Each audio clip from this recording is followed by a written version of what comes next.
Something like this. Hit it. The Roger Report live morning show, weekdays at 9 a.m. Say y'all, I was on Roger's panel a few times and I couldn't take it. The heat. I got out the kitchen. It was hot. I was sweating. I had to get out. He's Roger, and he's right. Check this out.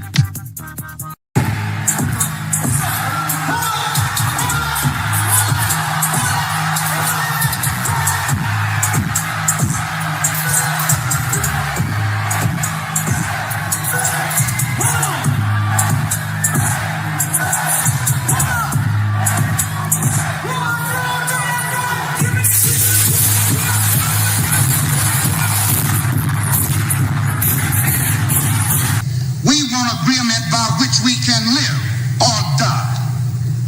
You choose. I have spoken to you a lot of times in hatred and anger, and you have not heard me. Well, you had better hear me today. If you won't listen to me when I make an appeal for the Negroes because you have no concern for the Negroes, listen to me when I make an appeal for America. You claim you love America. Well, we love America. But you are driving us back and you are making a Samson out of us, and we are going to pull down the pillars. And then you think we have no right to ask for something? Is it too much to ask you to grant us human dignity? Should we be put down and shot to death for this request? If so, you can aim your guns. What the hell do you think we care about dying if you're going to deny us the right to live?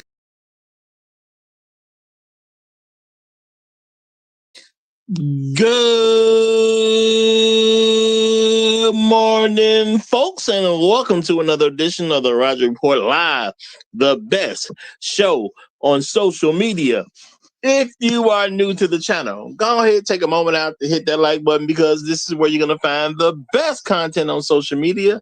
And you don't have to worry about it because you're going to have me right here to make sure that happens. And if you've already been coming to a channel for a while, then go ahead, hit that like button, because you already know what time it is. And you know that this is where you're going to get the best content on social media. It's not a mystery to you at this point. You've seen other people do it. You've seen other people do it well. But what you have not seen is anyone do it quite the way I do it. So make sure you hit that like button. And everyone, yes, everyone, take a moment out to share the content, y'all. Take a moment out to share the content. There are so many people who need to get great content like this. And it's just a small thing you can do to help the world be a better place. And isn't that what we want at the end of the day? Of course we do. So share the content out. Share it through your social media, share it through word of mouth, or even text someone's phone. But do what you got to do to help spread the word. All right, folks, today we are going to be talking about a very interesting subject that needs to be talked about. It needs to definitely spread around, because there's propaganda out there that definitely is telling a different story that is not true, y'all. Okay, I'm sure you guys have heard, just like I've heard, that black women are the most loyal. That is something that has been put out there for a long time. It's not true. So today we're going to talk about a real thing. Black women haven't been loyal since slavery. Okay, yeah, we putting that on out there, y'all. We just putting it straight out there like that. You know, title is just Straight Talk, No Chaser. Okay, that's what the title is about. Black women haven't been loyal since slavery. Okay, we're going to put it out there. Now, I know that can go all kinds of ways, but before we get started into this, I got to take a quick moment out, give a shout out to people who help make things happen around here the way that they do, because I cannot do things the same way without these folks. These are the people who step up to the plate voluntarily and become financial contributors to the channel, and I appreciate every single one of them. And as I've told y'all in the past, because I definitely mean it, big or small, I do appreciate it all. Okay, big or small, I appreciate it all. So shout out to No One, y'all. That's KNOW ONE. No one. Not no one. This ain't a nobody, y'all. This is no one. Okay, no one. Think about it, y'all. You need to know one. But shout out to No One. He is the sponsor of today's stream. Appreciate you big time, my brother. Appreciate you big time. Thanks for what you do.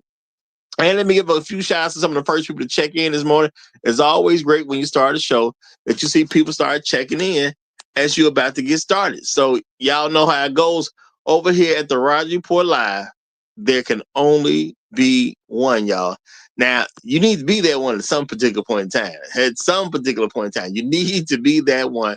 But the first one in the chat, okay, we talking about the first one in the chat, y'all. So shout out to the Highlander of today's stream. My main man, Tunnel Runner, is in the building. What's good, my brother? What's good? Glad to see you here. Glad to see you here. All right, we got my main man, I'm listening, coming right behind him. Shout out to you. I'm listening. I'm reading your comment. Hey, man, I'm just trying to get along, man. I'm just trying to go along to get along, brother. That's all I'm trying to do. Shout out to Grab Second Get Eddie. Great to see you, my brother. Great to see you. We got the Righteous Teacher in the building. Glad to see you as well. Gold P is checking in. What's good, my brother? What's good? Inspired Truth Broadcast is here. Shout out to you. Shout out to you. The Saute Sheriff is in the house. Shout out to Mr. Shug to you. Good to see you, brother. Good to see you. We got Devin Townsend in the building. What's happening? What's happening? We got Hosea T, who says, I'm back. So, shout out to FBA Vin. Good to have you here. Good to have you here, y'all. And the captain of the replay gang is here for a live broadcast. Shout out to Petway Boy, y'all. The captain of the replay gang is in the building on the live, not even on the replay, but on the live. Shout out to Victor Creed. What's happening, my brother? What's happening? Victor say, I think YouTube unsubscribed. No, man, I lost the channel, man. I lost the channel. Had to make another one. So you just back for the new one. That's all. You're back for the new one. But good to have you here. Good to have you here. But of course, shout out to the pit master who's going to help keep everything in alignment with our pit crew. Chef Mike's Roundtable is in the building. Shout out to you, my brother. Shout out to you. Appreciate all you do. Appreciate all you do, y'all. Shout out to the whole pit crew, man. Shout out to the whole pit crew, y'all, because we need somebody to do what they do, okay? We need somebody to do what they do, because I don't be doing it like I need to be doing. So somebody need to do what they do and keep some order around here, okay? Keep some order around here, okay? All right. Now, y'all, I'm going to talk about a serious concept, okay? All right. now, Victor Creed is asking about the super chat. Hey, man, when you build a new channel, you got to actually get a couple things in order for you can do the super chats. They should be returning soon. So don't fret. Don't fret. They should be returning soon. Shouldn't be that much longer for me to do it, because I don't play around, y'all. I get out here, I start doing it. I meet the qualifications and keep it moving. That's what I do. So that we should be qualified for that very soon. Okay. Y'all make sure y'all subscribe to the channel, because of course that's gonna help me get toward the qualifications. And well, you're gonna get better content than this anyway. But we're gonna talk about Black women having been loyal since slavery, y'all. Okay. Point blank, period. Okay. We're not sugarcoating this. They ain't been loyal since slavery. All right. And I understand that can be some harsh words, y'all. That can be some harsh words, but just because it's harsh don't mean it ain't true. We have situations going on in America. Shout out to my people around the rest of the world listening. Appreciate y'all big time as well. I know things weren't quite the same in other countries, but based on the information I get, there's some things very similar going on in other places. Now, y'all, I am not finna sit here and tell you slavery did a job on Black women, which made them unloyal to us. That's not what I'm here to tell you. That's not what I'm here to tell you. Okay? Now, as far as I'm concerned, any excuse will do, so it don't make no difference. Okay? Any excuse will do.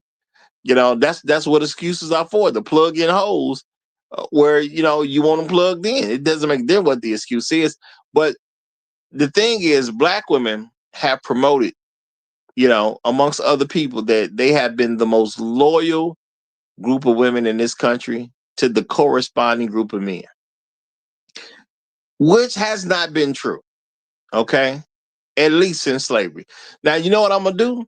See, I'm giving black women credit during slavery. I do believe during that particular time, all the different stresses that was going on, the fact that you can literally get out there and get whooped on and all that. Now, I understand slavery was different for black women, and I understand that the men was working as slaves far before the black women started working as slaves. So different experiences.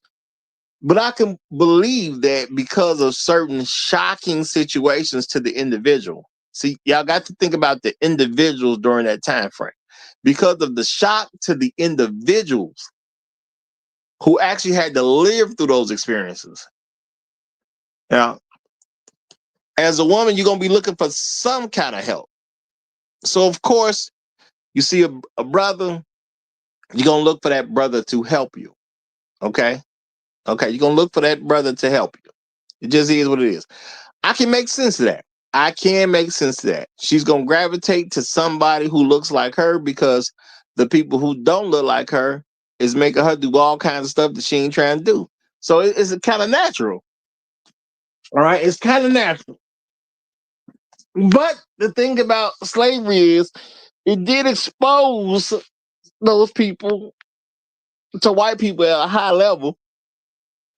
And I'm just saying, according to history, exposure to white people ain't been the best for black people. I'm just saying, according to history, y'all, just according to history, exposure to white people ain't been necessarily the best for black people. Now, our exposure to them has been fantastic for them, okay? But their exposure to us, not so much. Not so much, okay? Now, shout out to Afro Merchant. He said, Roger started my day off bad with that clip. Hey, man, I was not involved with making the clip. I'm just saying, y'all. I'm just saying.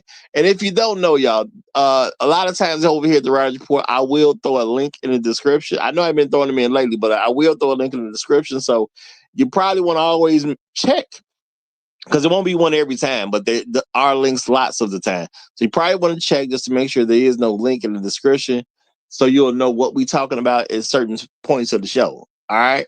So yeah, that link was hey man, I just happened to come across it the last second. I ain't gonna even lie to you, man. Yeah, I just came across it the last second. That fits tomorrow's show. Might as well stick it in there. That's all it was to at the end of the day. Okay, that fits tomorrow's show. Might as well stick it in there. Didn't go searching for it or anything. It was just there. Okay, you know. But hey, that's how it goes sometimes. So there has been this promotion amongst the powers that be and black women that black women are the most loyal group of women to the corresponding group of men in this country, which hasn't been the case. Okay. A lot of people, we look at some things that can add to a picture, but it ain't the whole picture in itself. All right. Now, black women will argue that when they get married, okay, they're usually going to marry a black man. To say that would not be telling a lie.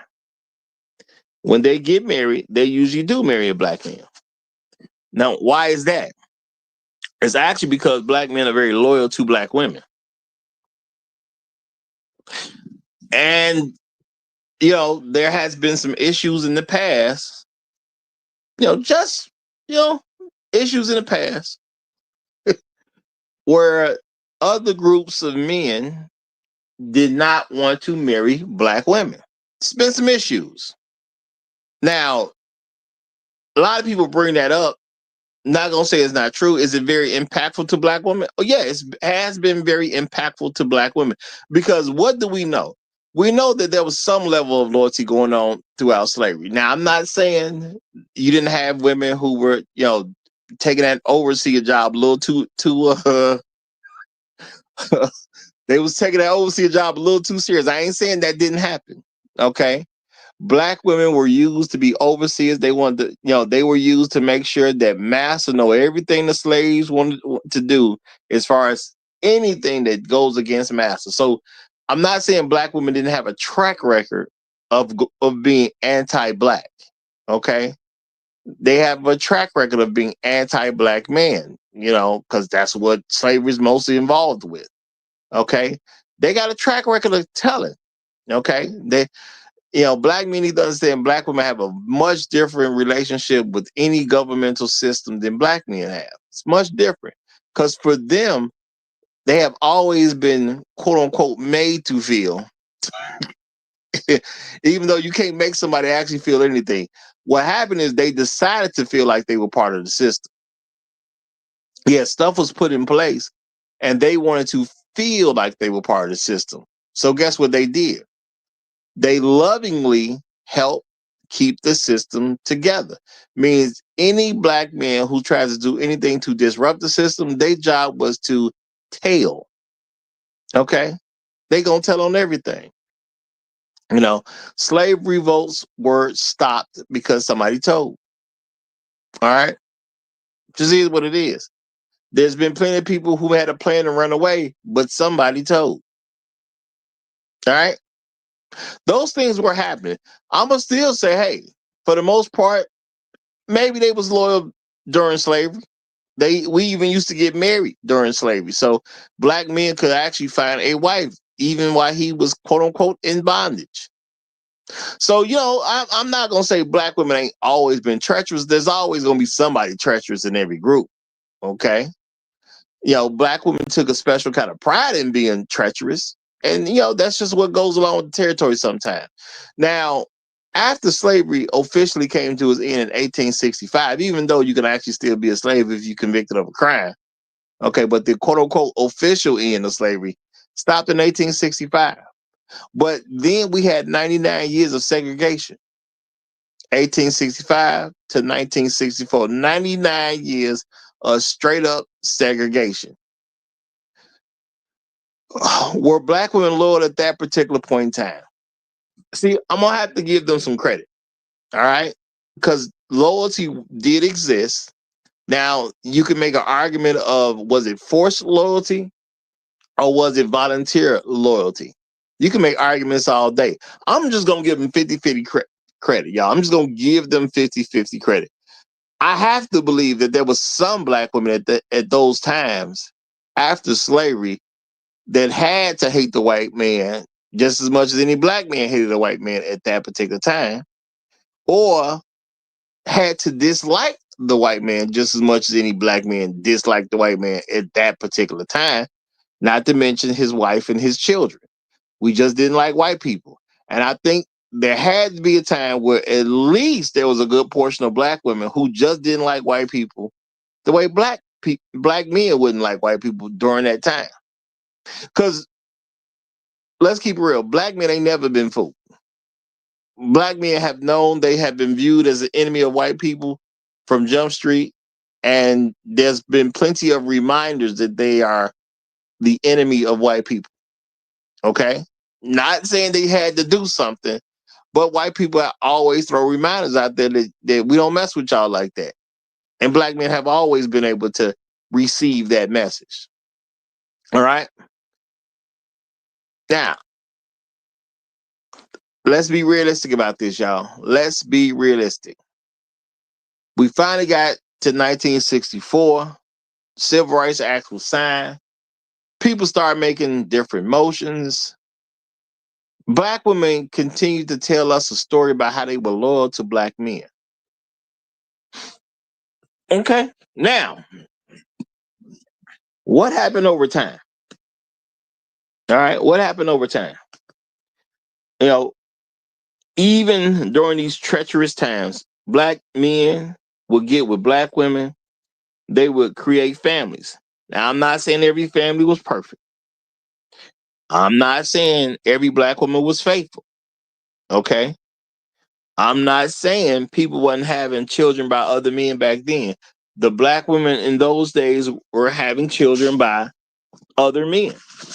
Okay. Sometimes, some of them gonna claim that it was, a situation that they couldn't help, and some of those women were lying at the time. There were women who just fell into a situation where some white man was able to get them, possibly even impregnate them and send them on their way.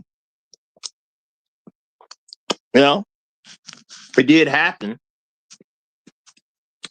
All right.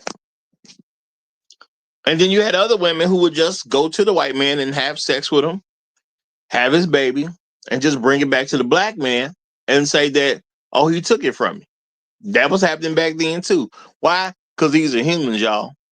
People were having lived human experiences. So they do the things that humans do. So is treachery always a part of a large group of humans? Absolutely.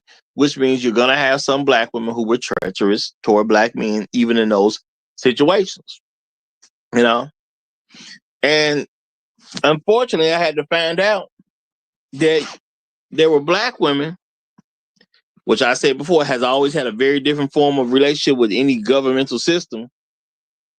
In order to keep black men in line, they literally used to go have sex with the Klan. You know? Now, this sounds ridiculous until you actually start thinking about it. Okay?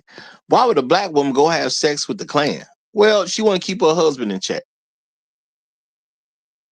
Now, some of y'all say, well, why would she want to keep her husband in check? Well, if she was on a plantation seen as the overseer, and then slavery came to an end, so now you had to work with the black man who took on a leadership position in the home because now ain't nobody answering to the white man no more. Well, you know, that's going to make a lot of black women uncomfortable. Let's think about that, y'all. That's going to make black women uncomfortable. Now, people can argue about what the percentage was. Okay. And I'm going to say it's fair to argue whatever you want to argue. I just say, hey, maybe it's about 50-50. I just, cross my fingers and say maybe the men of that time, maybe it was about 50-50. Because once black women understood that they can continue to access white man's power on a black man, you think they didn't do it? Let's think about real humans, y'all. You think a black woman who wanted to control her husband back then knew that she can access a white power structure to quote unquote keep her husband in check. You think she ain't gonna use that to her advantage? Now I know there's some good women out there who ain't gonna just do stuff just for the sake of, and they're not gonna go against their husbands. But come on now, there's just like you got them, you got groups of women who now they definitely gonna use it just simply because it's available. Okay, which is a very big part of black women. They use what's available. It's that simple at the end of the day. So going to have sex with the Klan was available.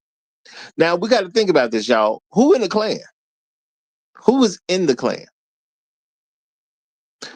You could have some bum white man in the Klan. Sure, I'm not saying that ain't the case. A bum white man could very much be in the Klan. Okay, very much could be in that, in that Klan. I'm pretty sure the Klan wasn't just rejecting folks like that. So if you had a bum white man, was he in the Klan? Sure. But who also was in the Klan? White men with certain positions. Okay. The guy who owned the store, the town store, yeah, good chance he was in the Klan. All right. The guy who happens to be the sheriff, yeah, good chance he's in the Klan. Okay. Town may have his own police department. Well, somebody got to run the police department. Good chance he in the Klan. The other officers that are working with him, well, good chance he's in the Klan too.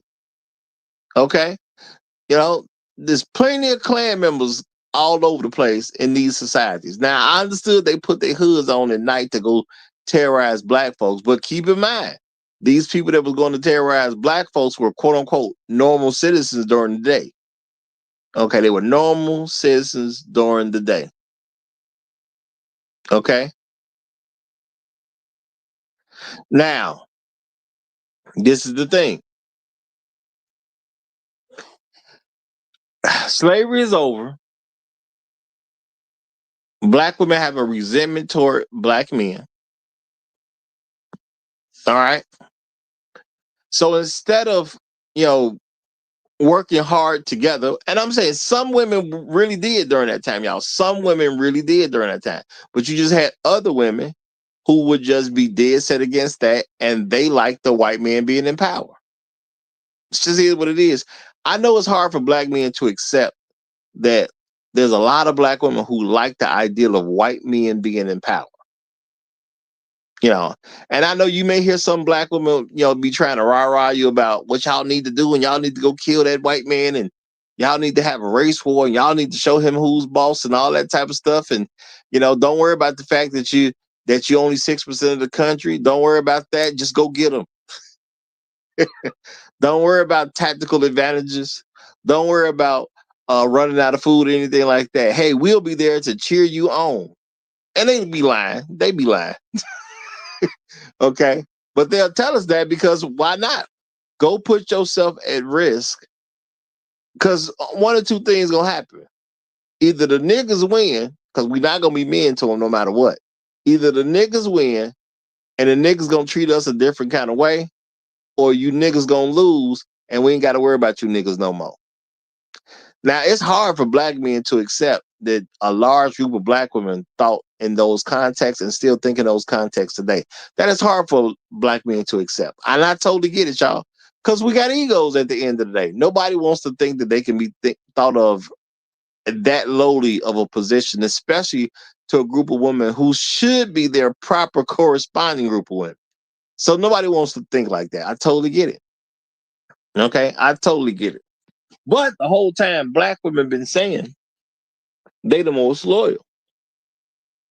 Now, I'm not saying they ain't never been loyal at all. I'm not going to say that because, I don't think that to be true. I can't necessarily prove their loyalty because I do understand slavery was happening. So you can't necessarily prove loyalty in mass. There were people who got together and had families. There were slave masters who would break families up when they found out that, these particular people were a unit. Sometimes they break those families up. So I can't necessarily go back and prove that they were loyal during slavery, but there's some evidence there that at least some of them were. I can't go back and prove that black women were loyal during segregation. Why? Because they were forced to be with black men for the most part. All right? They were forced to be with black men for the most part. So how do I prove they were loyal when they really didn't have choices like that? The average black woman didn't have a choice to be with anybody other than a black man. Yeah, you can find some examples of this and find some examples of that, but you really can't prove they were loyal to black men because they really didn't have any other real option at the time. Okay, so what do you have to look at to understand if people were loyal or not? You got to look at patterns of behavior. You got to look at how environments change, situations change, laws change. All those things, okay, all those things will play a part. You got to look at these things together. All right. Now, is there anything better than a loyal black woman? I don't know of anything. Okay. I'm talking about from a man perspective. I mean, you other than having a great black woman at your side, you got to start going spiritual to get something better, right? Just not that many out there. That's all. Not that many out there. Now, my thing is, you have to accept reality for what it is if you want to get reality to change. So, I ain't gonna say it hurt my heart when I found out that black women were voluntarily sleeping with Klan members. I'm not gonna say that hurt my heart, but I did say wow. I'm just gonna I did say wow. That had to be like that was like a et tu, Brute. Like I understand shenanigans are gonna happen, but when I first had to deal with the fact that there was black women out there having sex with the Klan to keep their husbands alive, I was like, wow, man, et tu, Brute? Like, you talk about, a feeling of being stabbed in the back. That was rough right there. I'm not saying they had to be 100% loyal or anything like that, but to go have sex with somebody else, number one, you're having sex outside your marriage. Number two, you're going to have sex with what you would perceive as the black man's mortal enemy. And number three, sometimes after these sexual encounters, they would have the black man would get jumped on, beat up real bad, or sometimes even killed. Like, man, how low you got to go? You would go have sex with that dude so he can come kill your husband? Like, wow, that was just like a little much, that was a little. Now, the thing is, knowing the things I know about history, shouldn't have been that big a surprise or anything like that. But hey, when I guess when it's up close and personal or whatever, or presented more as up close and personal. But see, when you think about history, you got to think about the human aspects of history. A lot of folks, we talk about history, but we don't bring in the human aspect part. It makes sense. Okay, of course you would have sex to go get the black man beat up on. Of course you would. And I can't look at what's going on in today's world and say, yeah, the foremothers of these women wouldn't do that. Like, I can't do that. It don't make sense. It just don't make sense. Okay? Truth got to make sense, y'all. The beginning, middle, and the end has to make sense. All right. Now, am I mad at the fact that black women go have sex with white men to try to check their husbands? No, I ain't gonna say I'm mad at it. I ain't gonna say I'm mad at it. I just accept it is what it is, man. Okay? It just is what it is. Shout out to Kings Don't Squeal. He said, they don't think like me and Roger. Of course they don't. Of course they don't. They think like women. And what's the pattern of women? You get other men to do your dirty work. That's always been the pattern of women. So of course they're gonna go have sex with the clan to get their dirty work done. Of course. So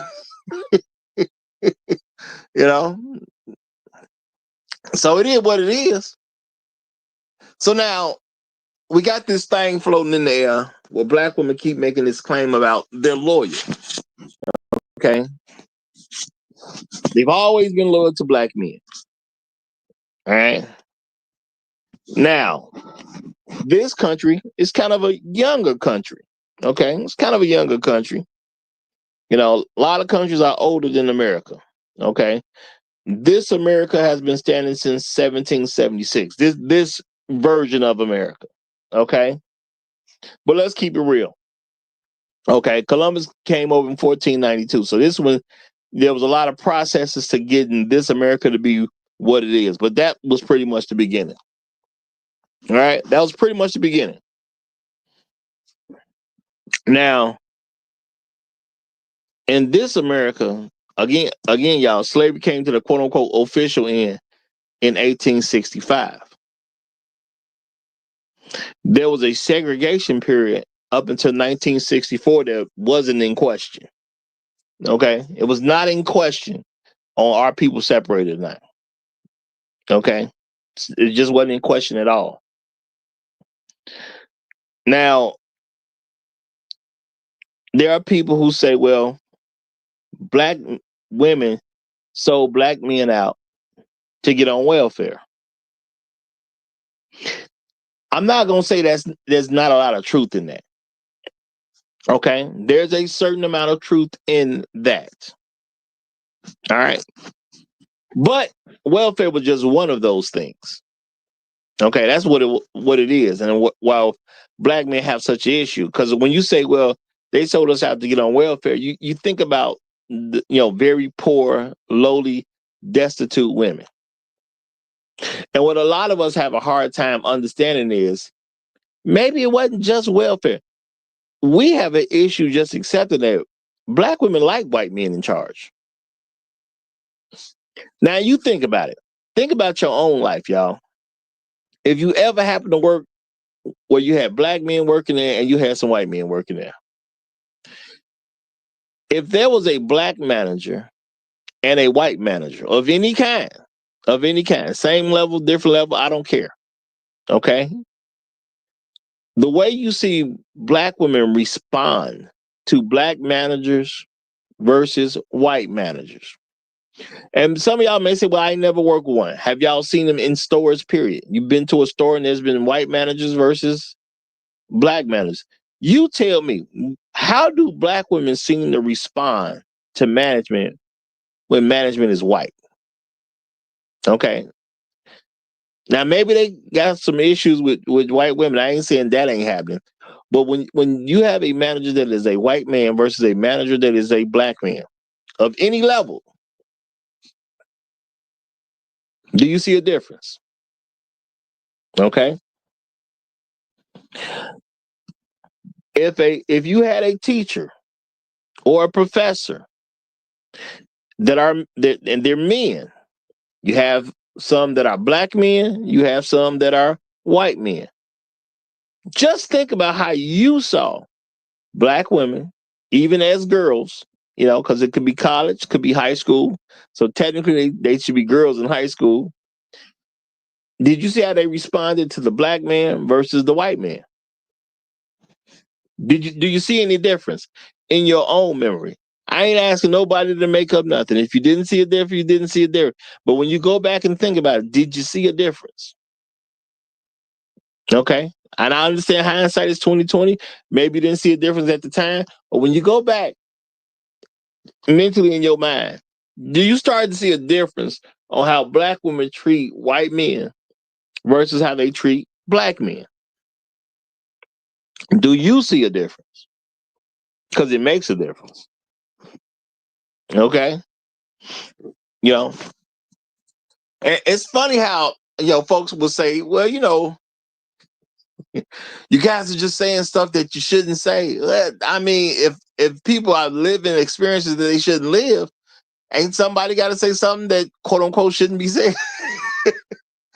Folks out here living experiences that they shouldn't have to live. It is what it is, man. It is what it is. All right.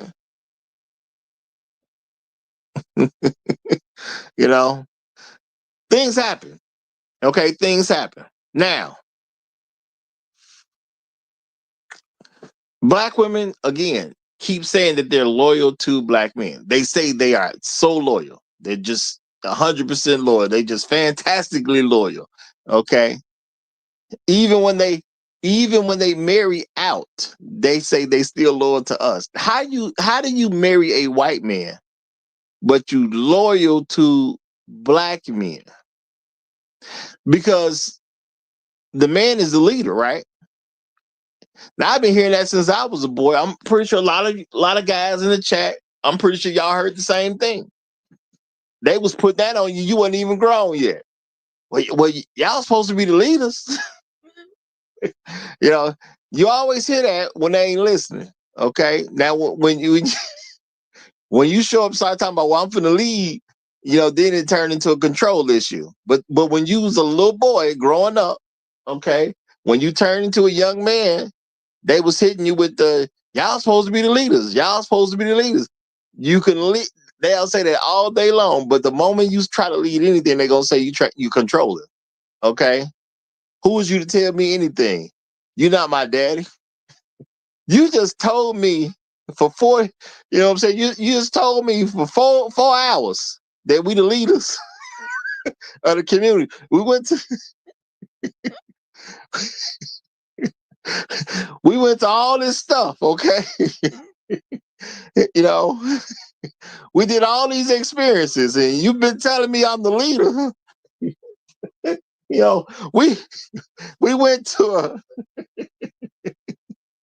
We went to a youth event of some kind, y'all. Okay, we went to a program. Y'all was telling me we the leader 6 weeks. Okay, we just went through a program together for 6 weeks. Y'all been telling me I'm the leader for 6 weeks. As soon as I say to do something, it's a problem now.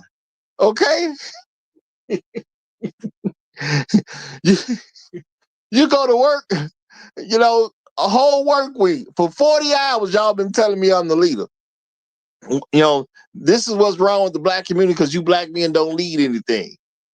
You was telling me that for 40 hours last week at work.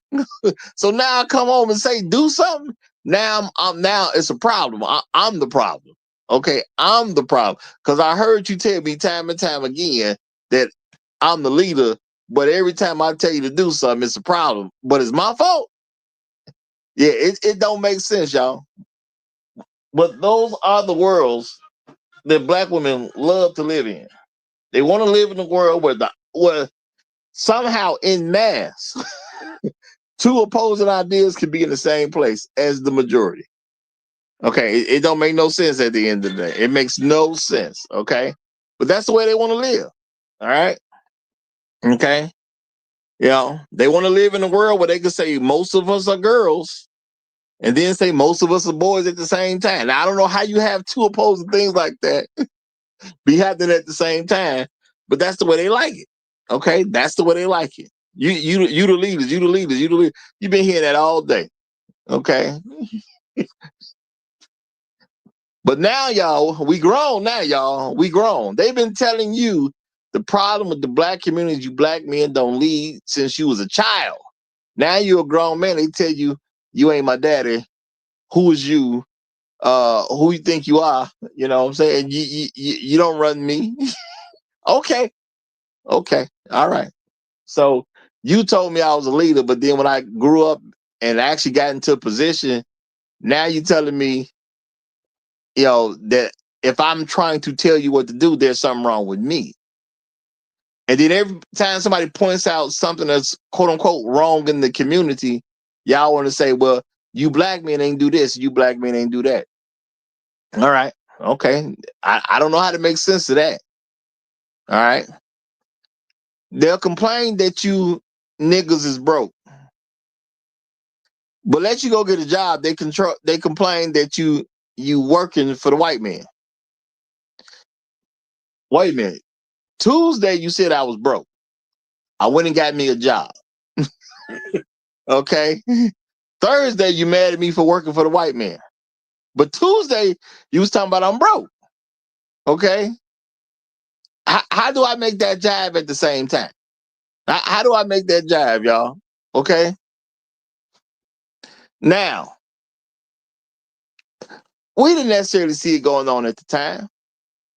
What were black women telling us that they really wanted us to do? We don't really want you to do nothing illegal. We want you to do stuff that's illegal. So there's a chance that you can make some money. But then if we get in a position where we don't want to mess with you no more, we could just simply call the cops on you and tell them where your stash at. And you know what?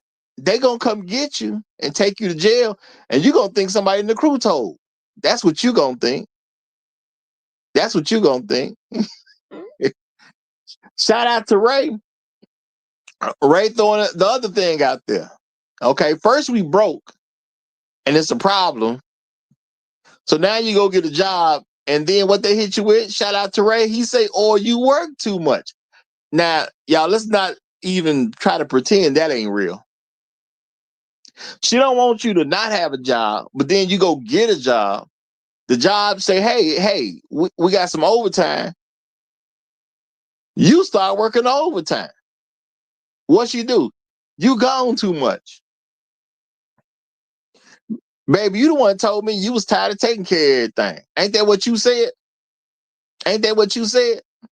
And see, this shows you, y'all, regardless of how productive you are, they just don't like it. Okay, regardless of how productive you are, they just don't like it. Because number one, they find out you got a job, they don't want to necessarily mess with you because you're too stable. Okay, you too stable of a man. Wait a minute, how long you had a job? What? You've been working for them for 10 years. Really?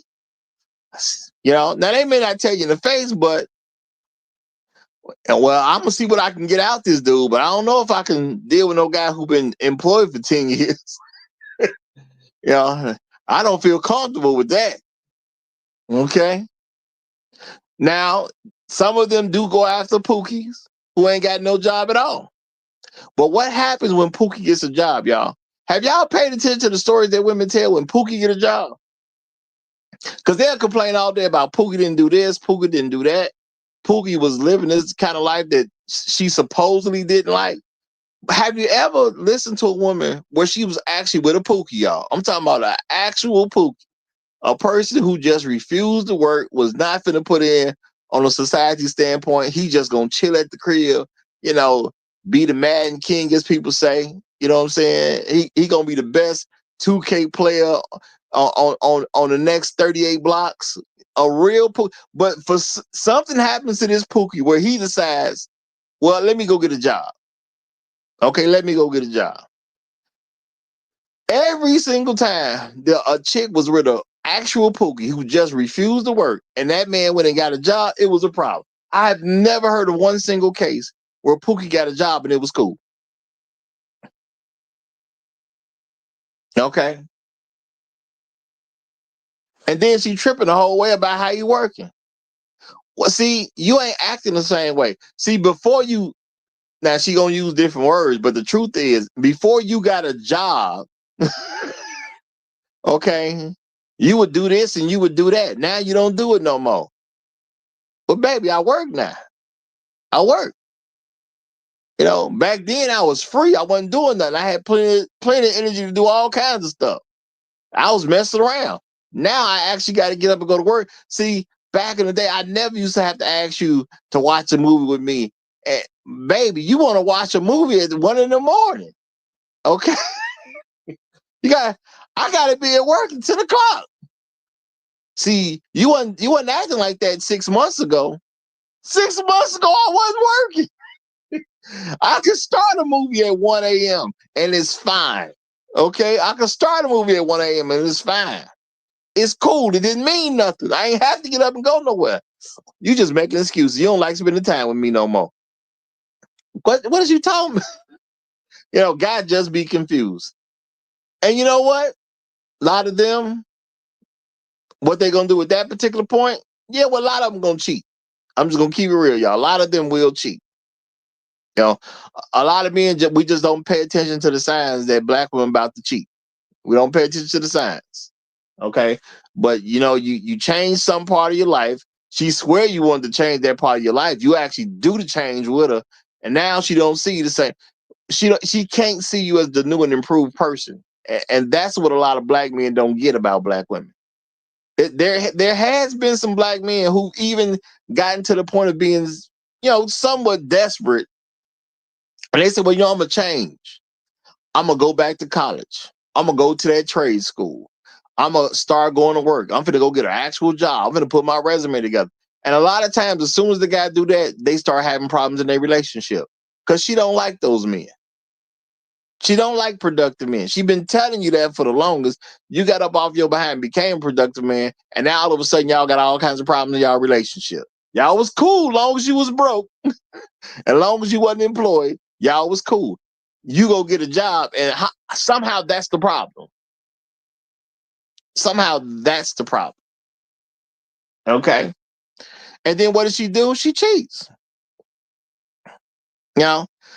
Black men don't even really want to know how much black women cheat. We don't really want to know, y'all. Now let me go and touch hold to that video just for a moment, y'all. Okay. Okay. Let me touch on that video just for a moment. They just happened to pop up, y'all. It just happened. I wasn't even looking for this video to be with this. I've been real busy lately, and I ain't even been really putting the links in the descriptions like I would normally do, because I just ain't even had the time to really do it like that. But this one just popped up out of nowhere. It's not. I already decided what the show was gonna be, put it together, and then this just popped up out of nowhere. Okay, cool. So what do we have here? What do we have here, y'all? We got a young lady. Okay. She does a loyalty test. She sets this whole thing up. And I know this because, I recognize the guy who runs an actual channel. I've seen his stuff before.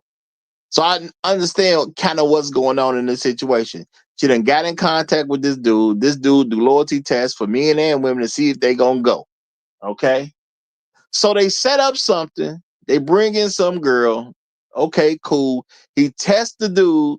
Well, excuse me. She tests the dude to see if he gonna go for it. Hey, I come visit you, whatever the case is. So what dude do? Nah, I'm good. I got a girl. I'm gonna be faithful to her. I don't want to hurt her feelings. Here she come down the stairs. Oh, baby, I just love you so much. I just love you so much. I had these unanswered questions. You don't trust me? I just got unanswered questions. Look, I'm not even tripping. She did it, y'all. I was taught as a kid, it's okay to trust, but it's also okay to verify. So if you having a relationship, maybe you thinking about trying to go to the next level or something. Now, I don't know what she's thinking about because, I didn't see the episode where it came from. But okay, cool. She want to test her guy. I'm not even tripping. I ain't worried about stuff like that, y'all. I ain't even tripping. Now the guy say, well, you don't trust me. I don't buy into none of that stuff anyway. You verify anything you want to is yours. Okay? You verify anything you want to is yours. So I don't even care. Okay? I think that's, kind of soft, real, but you don't trust me? I would never be trying to hear that from no woman at the end of the day. I may not do all that loyalty test stuff, but I wouldn't be trying to hear nothing about, you don't trust me. No, I wouldn't be listening to that at all. Okay? So, okay, cool. So my man performs a loyalty test. This test subject is this guy with the braids, and he passes the loyalty test. Here he comes down the stairs talking about I love you, right? Now, I'm just going to say what was obvious to me, because there were some mistakes made. And this is why young men definitely need older men to influence them. This is where the mistakes were made, y'all. She come downstairs, right, saying she loved him. This is supposed to be a happy moment now, right? He's passed the loyalty test. Some people going to trip that they got tested, but they going to get past that. We're going to move on. It's going to be a celebration, right? No, it ain't that simple. It ain't that easy. The man who runs the channel, okay, he say, no. I know he passed. And we was testing him. He is definitely the subject of this particular test. And she was good, y'all. Did y'all see her relax? She was nice and relaxed. It was only a moment that they showed, but she was real good and relaxed once she found out dude passed the test. But hey, my man say, well, when I came to talk to you, you weren't aware, but we was recording that too. And I know in somebody's mind, they're going to say, well, he shouldn't have been recorded. Man, they was in public. If you in public, people can record you. It is what it is. And truth be told, yeah, I'd rather record my if I'm doing that type of work, it's probably a very smart thing to record your interactions, even when it's the women putting up the loyalty test. Yeah, I think the man made a very intelligent move. Very intelligent move. But she thought everything was about to be over. He passed the test. We all good. She ain't know dude was going to stick to the bro code. She just didn't know, y'all. She just didn't know. Dude, like, look, man, I'm cool that you found out your man passed. I'm cool with that. But I would bet the homie right here would love to know what happened when we came to meet up. Okay. Shout out to my man Irvin Reed. He said when Pookie goes back to calling himself Calvin, these black women flip the script like Roger when you start talking about the GOAT. Kobe, oh man, come on now. They change up quick. Okay, that's hilarious, Irvin Reed. You call me right there. You call me right there. You call me right there. Because I wasn't expecting to read that. That definitely what I wasn't expecting to read. But I'm gonna be cool about it. I'm gonna be cool. You got me right there. You got me right there. All right, so the young man said, hey man, look, I know you ain't paid for this loyalty test, but it's paid for already. Okay, the loyalty test been paid for. Okay. Now I think the deal that dude run is like, if we can use it on the channel, it's free. Now, if we can't use it on the channel, you just got to pay for it. So either way, he gonna get his money. Okay, so shout out to the young brother. I don't know his name offhand like that, but shout out to the young brother who actually runs the actual channel that does that stuff. Some people may say he doing the Lord's work. So he said, hey bro, yeah, she paid for the loyalty test and all. But guess what? Okay, but guess what, y'all? Because he threw that in for free. I want y'all to understand he threw that in for free. The woman set up the test. So the guy's the subject matter. The test was done, test was completed, and everything cool. He could have just packed it up and left at that point. He was all good. But the man got some level of bro code. You know, he understands, he recognizes the bro code. So he said, you know what? Yeah, your lady paid me. Or I'm gonna air this whole thing. You know, however that payment is either the payment is I'm putting the video on my channel or she got to pay cash. So whatever it is, he getting paid. Okay. For free, he just threw this in here. Well, you know, I take the interaction with her. And what did we see, y'all? What did we see? The very woman trying to test her man to make sure he gonna stick to the right path. Okay. What she do? Well, hey man, you cute. You what she say? You fine? You know, you fine enough for me to, you know, go to the bathroom with you.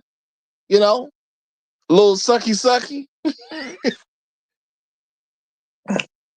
But you know what, y'all? I want y'all to pay attention to how she could do all that. Okay, now keep in mind what the timeline is, y'all. They met up at some particular point so they can talk about the loyalty test. Now, why they meet up to talk about the loyalty test, she offers to suck his dick. Do y'all understand how crazy this is? Think about the timeline, y'all. I know we saw it in the reverse order, but let's think about how this had to happen. The man met up with her so they can discuss how they gonna get this loyalty thing, this loyalty test done. And while they meet for that, she offers to suck his dick.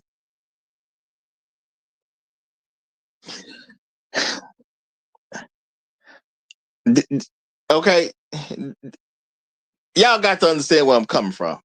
Y'all got to understand where I'm coming from. All right.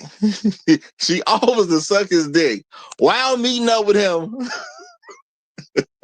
for the loyalty test. Okay. Shout out to Chef Mike's Roundtable. He says she had insecurities, but was secure about sucking dick in the bathroom.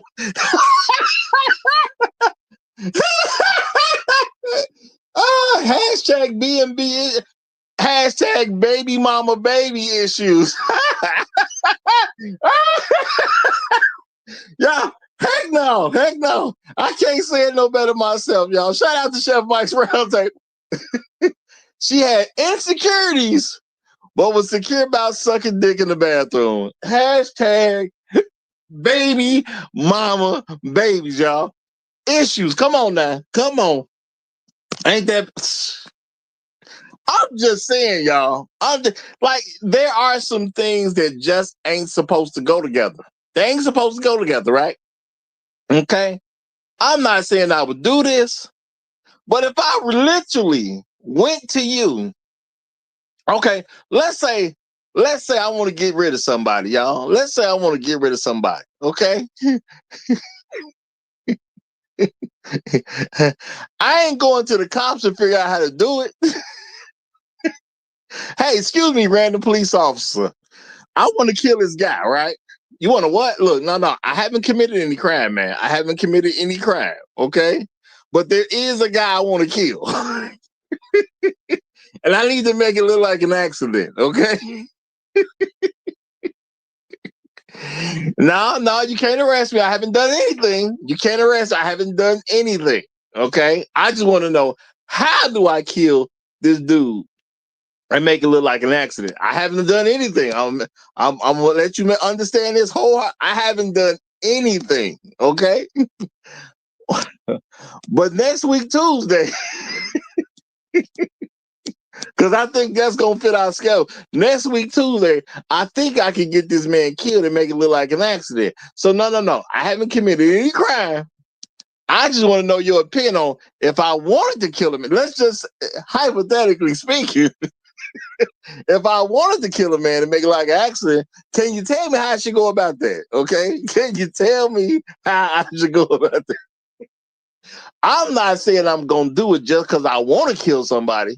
Yeah. Wait, you saying you want to kill someone? Yeah, I want to kill him. That don't mean I'm gonna do it though. That's just a thought in my head right now. I'm pretty sure by next week I'll be done calmed down. Okay. Like that's not how you go about that, y'all. That just ain't how you go about it.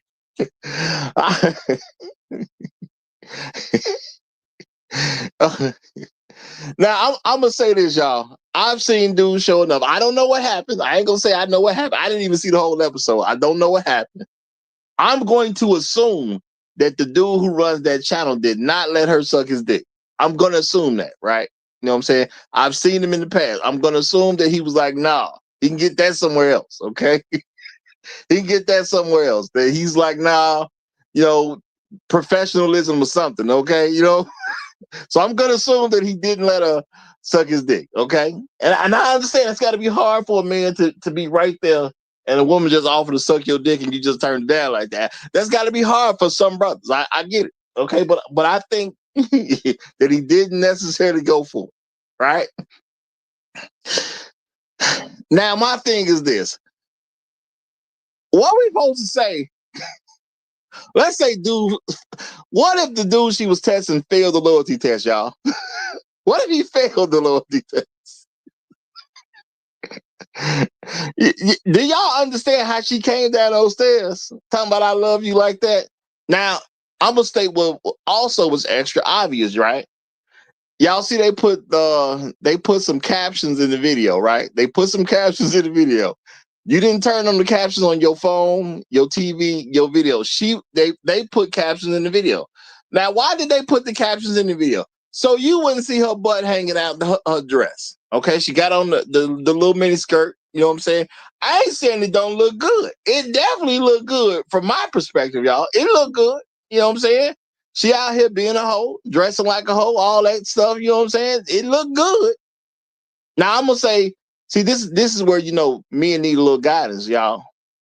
The outfit alone that she's wearing in front of other men. Remember, this is her setup. She knows these men are gonna be there. Okay, she knows these men are going to be there.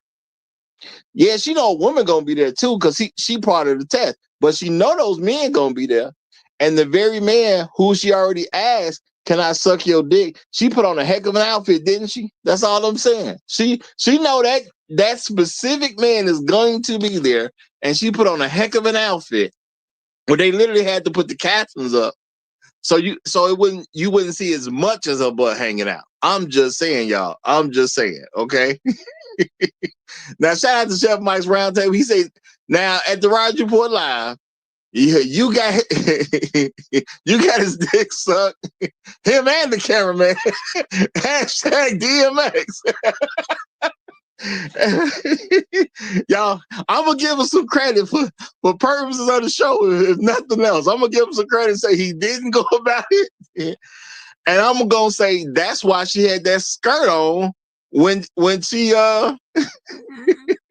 that's why she had that skirt on when she came down there to see about that loyalty test. Now the camera was from an upward angle, yet I still saw some of the cheeks hanging out.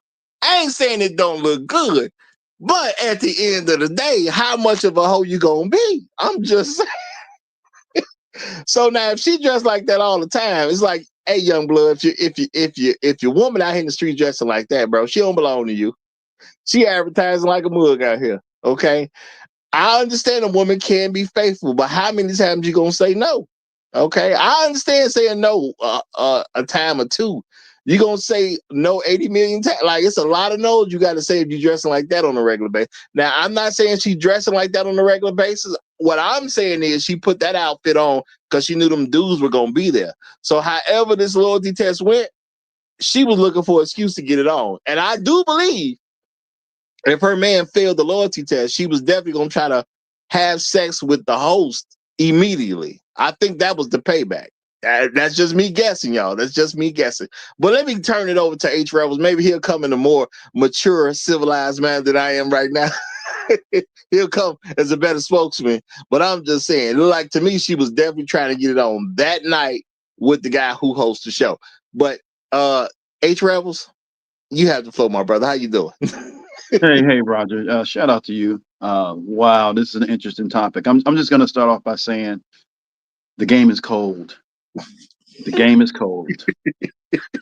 Oh, it's frigid out there. It's frigid. Yeah, I mean, look, you know what? Here's the thing, and I might be the last guy who used to think this, right? Well, I kind of I believe sometimes I'm the last guy who used to think this, but I used to truly think that whenever something went wrong in a relationship, it was something that the man had done. You know, he was abusive. He physically, verbally, he was unfaithful. You know, he wasn't fulfilling his duty as a husband and a father, or he was a bad man in that relationship. Whatever. I truly used to believe that. I mean, and the reason is that unknowingly, I grew up conditioned to believe that all women are good, or at least the majority of women are good. They're just good people. They don't do anything wrong. They're loving, nurturing. They're the weaker sex. That used to be the thing coming up, right? You notice you don't hear that anymore. The weaker sex, and we know they're weaker than men, right?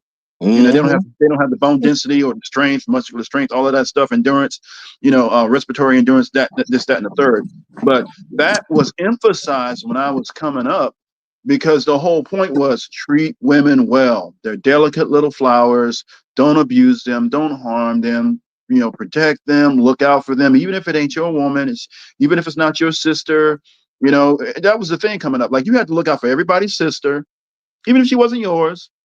You know, you had to, and then even the random women on the street, especially the old lady, right? The old lady in the street, you help her. All of this stuff. This is what we were conditioned and taught, and I'm not gonna say brainwashed, but essentially designed to believe, right?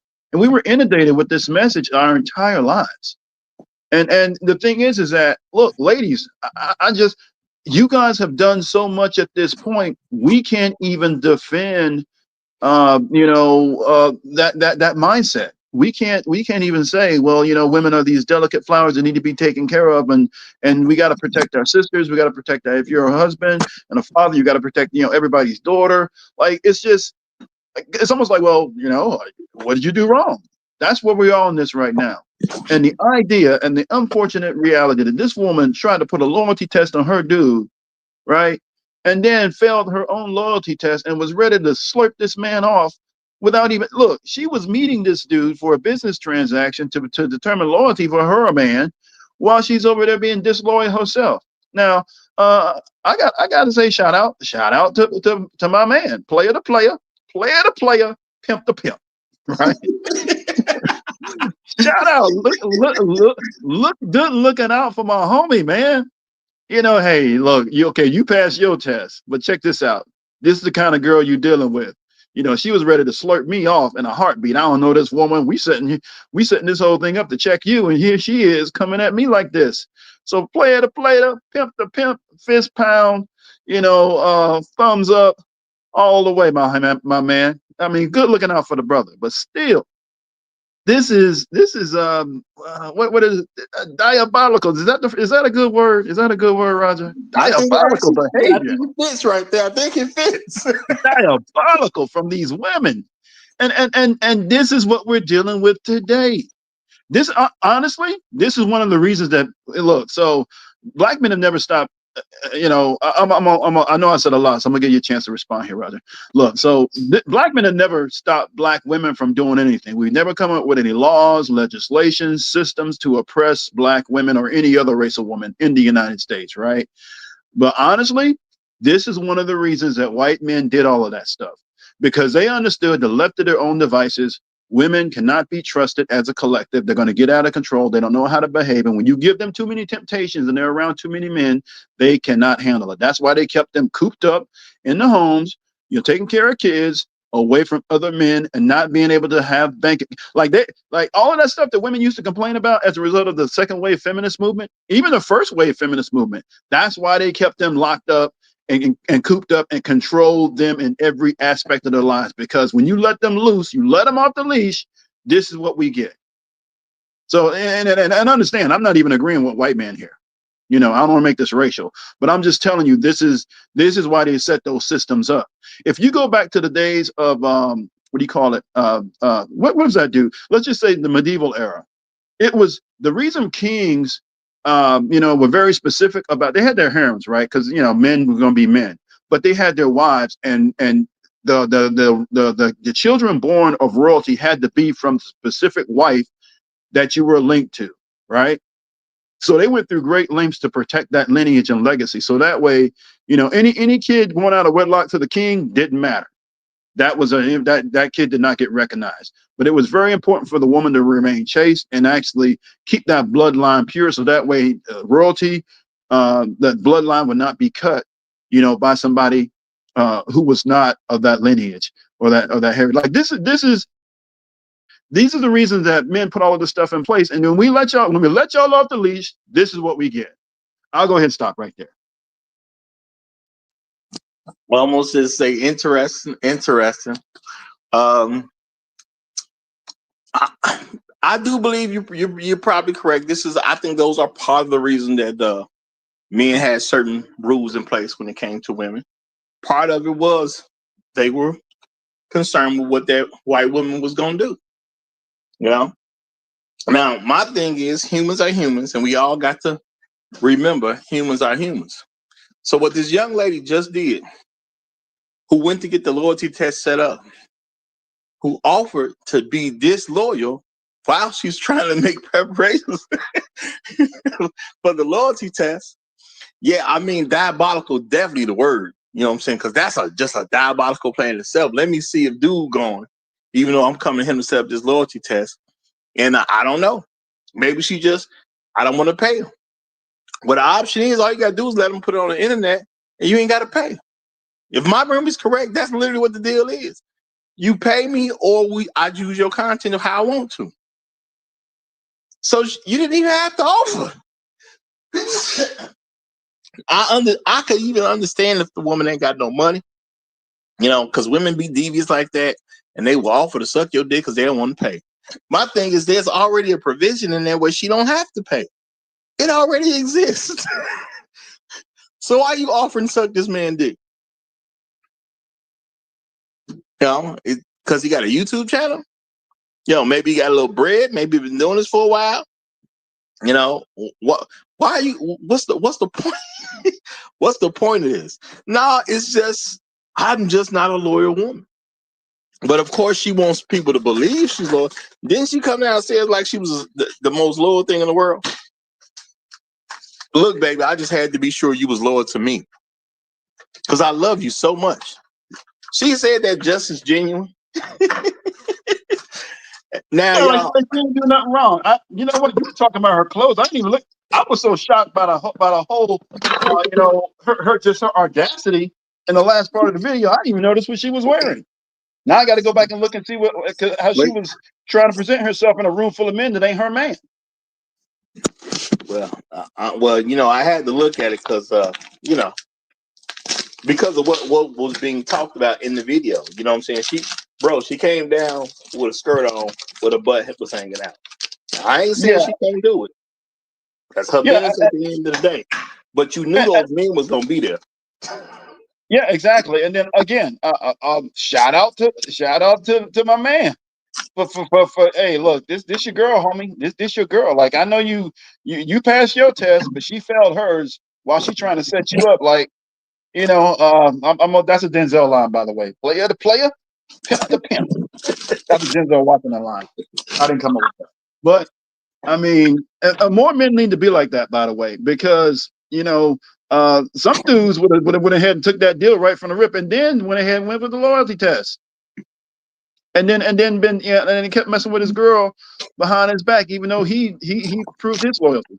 Like look, I gave you guys this whole soliloquy about how men used to be conditioned to look out for women, even when we weren't, even when the woman had no connection to him, no family connection, no immediate connection, no extended family, no friends, no nothing.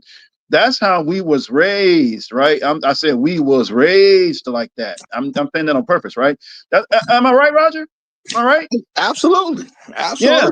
you had to look out for especially old ladies. You had to give respect to the old lady in church, wearing a big hat, sitting up front, with her fan, Bro, clapping towards the preacher. Like I all the still stuff remember that the we were line. required to do as boys I to still turn us remember into the good line. men. Mm-hmm. They would tell us no matter how she was, no matter how sad she was, bad she was, whatever, they would say she's somebody's sister. She's Exactly. somebody's daughter. Even and Roger, even when the girl was wrong, we had to defend her, right? Because it's still she was a girl, she was a woman. We had to be good. Like, look, women, y'all have ruined this so much. Like, we can't even think that way anymore. Like, you guys have given me so much evidence to the contrary that I can't. It's actually unfortunate that I don't think that way. Because that's literally, again, I might say I'm going to say I'm the last of I'm the last of that group, right? I consider myself the last of that group, because when you hear men talk about women today, they don't even speak that way. They don't.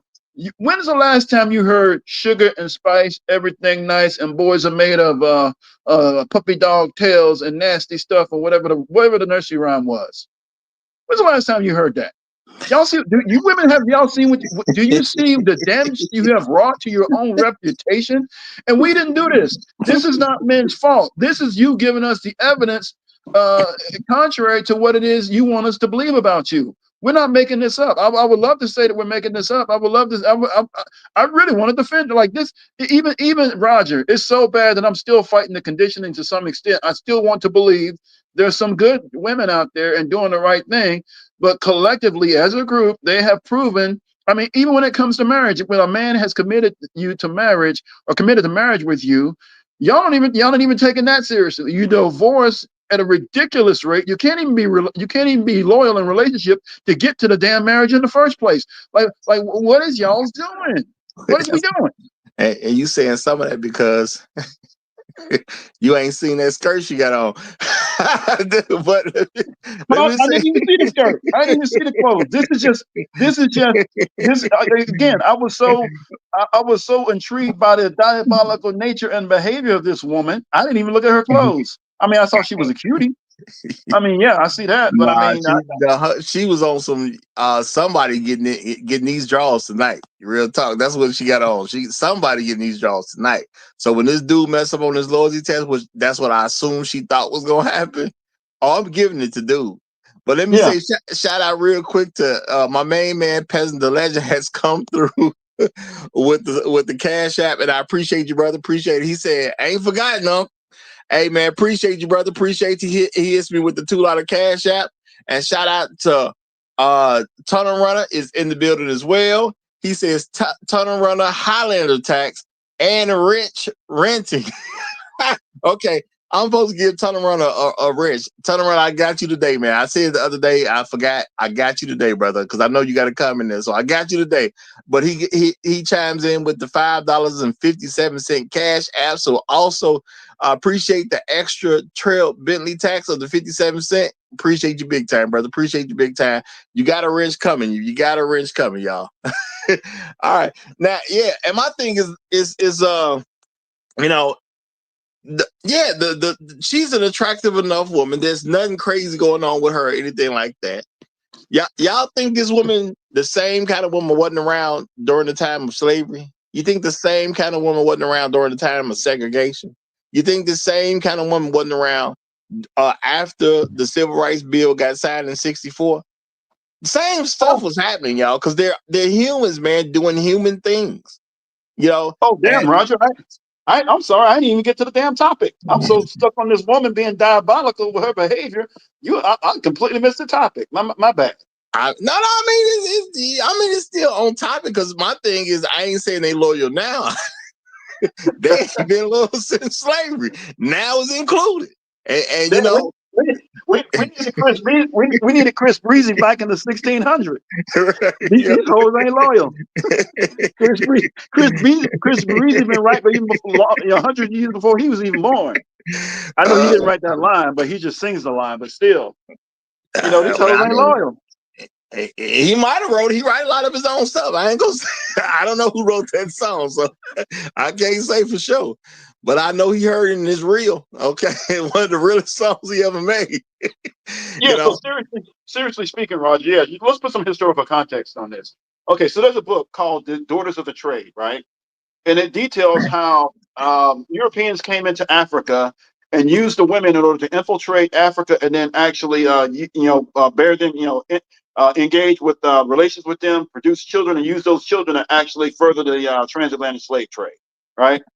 So that's the short title. It's called, if you look it up, it's called "Daughters of the Trade." Then it goes on to say that something transatlantic, whatever. But just look up that short title, "Daughters of the Trade," and the rest of it will come up. But it speaks in specific detail how Europeans, because remember, Europeans, when they first arrived in Africa, they couldn't go into the interior. They had to stay on the external, on the shoreline. They would try to go up in there a little bit, but then they would get beat back. And then on top of that, they had the diseases and everything else. They just couldn't hang, right? All of that being said, they used the women to actually further the slave trade, and the women actually helped. And that means they volunteered, and they got benefits from it.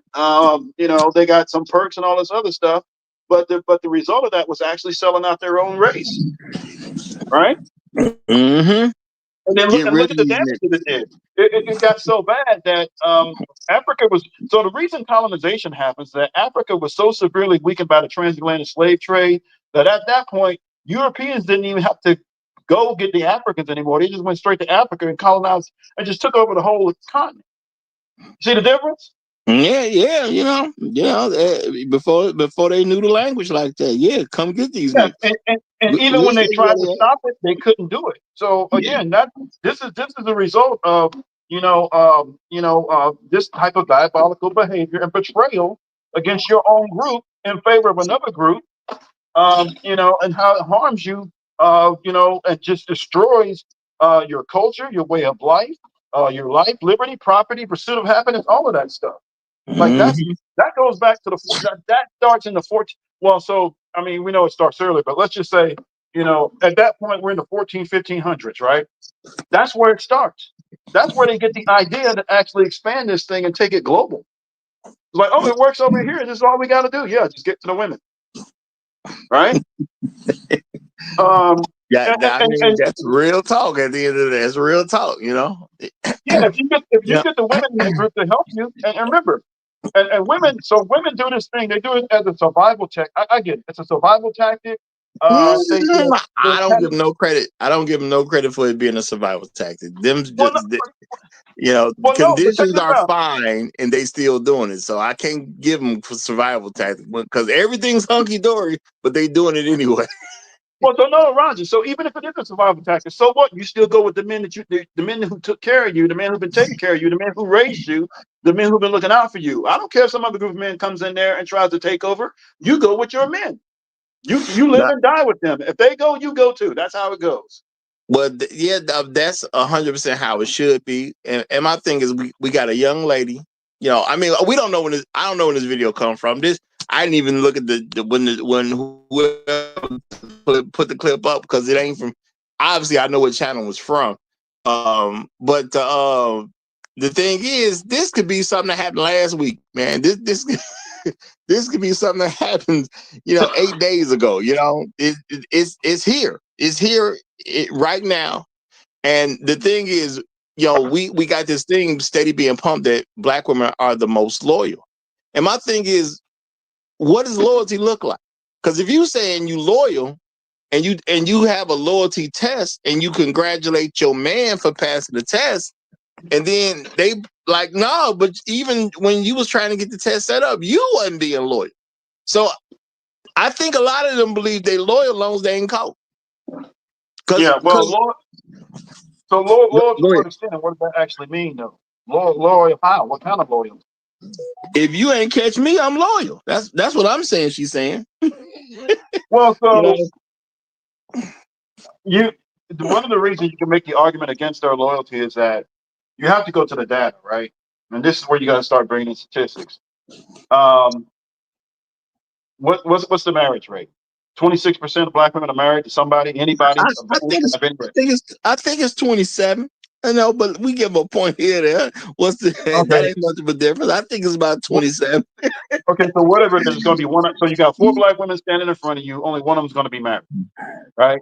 Now, if that was a test, you'd be failing miserably. Like that's 25 points on the test. 25 points, right? Right. No, And remember, yeah, I so was gonna so say the because we say marriage rate, but truth be told, we at this point we have a lack of marriage rate. Okay, yeah. so black women aren't loyal because the lack of marriage rate already proves they're not loyal. How can you be loyal to the men that you're not married to? Yeah, so there you go. That's another indicator. And now here's the problem: women will put that responsibility on men and say, "Well, you guys don't want to get married. You're not serious about it. This, that, and the third." And what men have decided is that you're not. Look, either there's one of two things that's happening. Either when you were asked to get married, you said you didn't want it, or you just didn't qualify. No, Those are the no, only two no, things. no. I can't give you that. I can't give you that. No, there's one thing that happened. You either did it or you did. What's that? If a man's going to marry you, first of all, he has to already figure out that you're qualified. He got to at least believe it. Maybe he wrong, but he got to at least believe it. So you Okay. either got married or you didn't. If you got married, that says at least you presented yourself as being qualified. If you haven't, you're not qualified. It's that simple at the end of the day, because it's a man's decision to take her on as a wife, which means he's going to be responsible for her. Women don't take on the responsibility of men, so it don't go the other way. There's only one person claiming responsibility for this family and whatever it produces, and that's a man. Women don't like taking care of men. Until they change that, they don't even factor in. You got to be Oh, willing to okay. take care of men to be factored in the same way. So it's just, does a man find you good enough to marry or not? And because they're so disloyal, men don't find them good enough to marry. Oh, okay. So is that so you're drilling it down to just that one reason? They're just not qualified. If you didn't get married, you ain't qualified. Okay. Okay. Ain't no, we all can say a theory about this and a theory about that. Until some man actually marries you, we don't know that you qualified. Okay. Yeah. It's people who go to the altar and everything, and that's when the marriage is called off. We don't know what it is until it's done. Hashtag Steven Jackson. He was There there you on the go. wedding day. He There called it you off go. Yeah, on the I don't know wedding what day. it is till it's done. Player to player, Yeah. pimp to pimp. Yeah. My man, Steven Jackson. He's a legend for that. Yeah, Yeah. he called off on the wedding day. He said, "No, I am married." Now, the reason he called that off was because of the prenuptial agreement, the refusal to sign. Now, check this out. See, men are going to get married Well, still no, in present. hold on. Let's clarify that. He called it off because she refused to sign the prenuptial agreement. That's why it was called off. She kept refusing to sign the prenuptial agreement. The man gave her at least 6 months to do it, and she wouldn't do it. So that's why it got called off. She was trying to be slick, and he wasn't going. Yeah, because her plan was okay. So she was going to get married, and then when she did divorce, she was going to say she had to sign under duress, and that was going to invalidate the agreement. That was the whole point. All of that being said, in the modern era, because that's where we are right now, you gotta. I was actually having this conversation with somebody. I forget when or why, but anyway, we were talking about it. I said, look, women got to get skin in the game, meaning that if you're not gonna, if you're getting married today as a young man, especially in the United States of America, get the prenuptial agreement. It has to happen. It has to happen. You got to get a prenuptial agreement. Now, I know you got the Roger Report prenuptial agreement, right? Mm-hmm. Shout out to you, Roger. We can look at that. The thing is that a prenuptial agreement is just it's a just in case thing, and you got to look at the numbers for the divorce. How women initiate divorce all willy nilly and and for the most frivolous reasons, by the way. Like, so they got to put some skin in the game, meaning that the idea is not necessarily to screw them over in the divorce proceedings, but at the same time, you're not supposed to lose all of your assets and half of everything that you own or more, and direct access, control, and influence to your children if there are any children produced in that marriage. Like all of that agreement has to be made beforehand before you get to the point of divorce, and we know that it's going to be the women that initiate those divorces. Depending on where you are in the United States, it's going to be 70% plus of the divorces initiated by women, or up to 80%. Usually in those high affluent areas, they do it a little bit more. All of that being said, women got to get their put skin in the game by actually signing those premarital agreements. And if they don't, that's not your wife. That's not a woman you marry. You just call it off even before it gets. And I wouldn't even go Steven Jackson. I would, if you can't get it done six months before the marriage, after I done gave you plenty of time to get it done, to include attorneys and all this other stuff, and you try to delay, well then, then we ain't even gonna get to the point where we're flying people in for a wedding. It should be signed closer to 6 days after presenting. And I'm saying that because maybe you need to, I mean, I ain't gonna say don't take it to a lawyer, make sure it's legit, you know what I'm saying, whatever the case is. But this shouldn't take no within a month, the thing should be signed. Yeah, exactly. Okay. I gotta hear somebody saying, well, I didn't have the money, I had to get paid. I had to take it to the lawyer. I had to wait on the lawyer to read it and get back. I can hear all that. So in about a month, I stretch it to even make it 2 months if it's just inconvenient time and maybe y'all had something scheduled or something like that. But within 2 months, this should be read by the other lawyer, signed, and everything else. Everything should be fine. Do you know that some people have you ever heard of? I had never heard of this before, but I found this out with Chris Rock.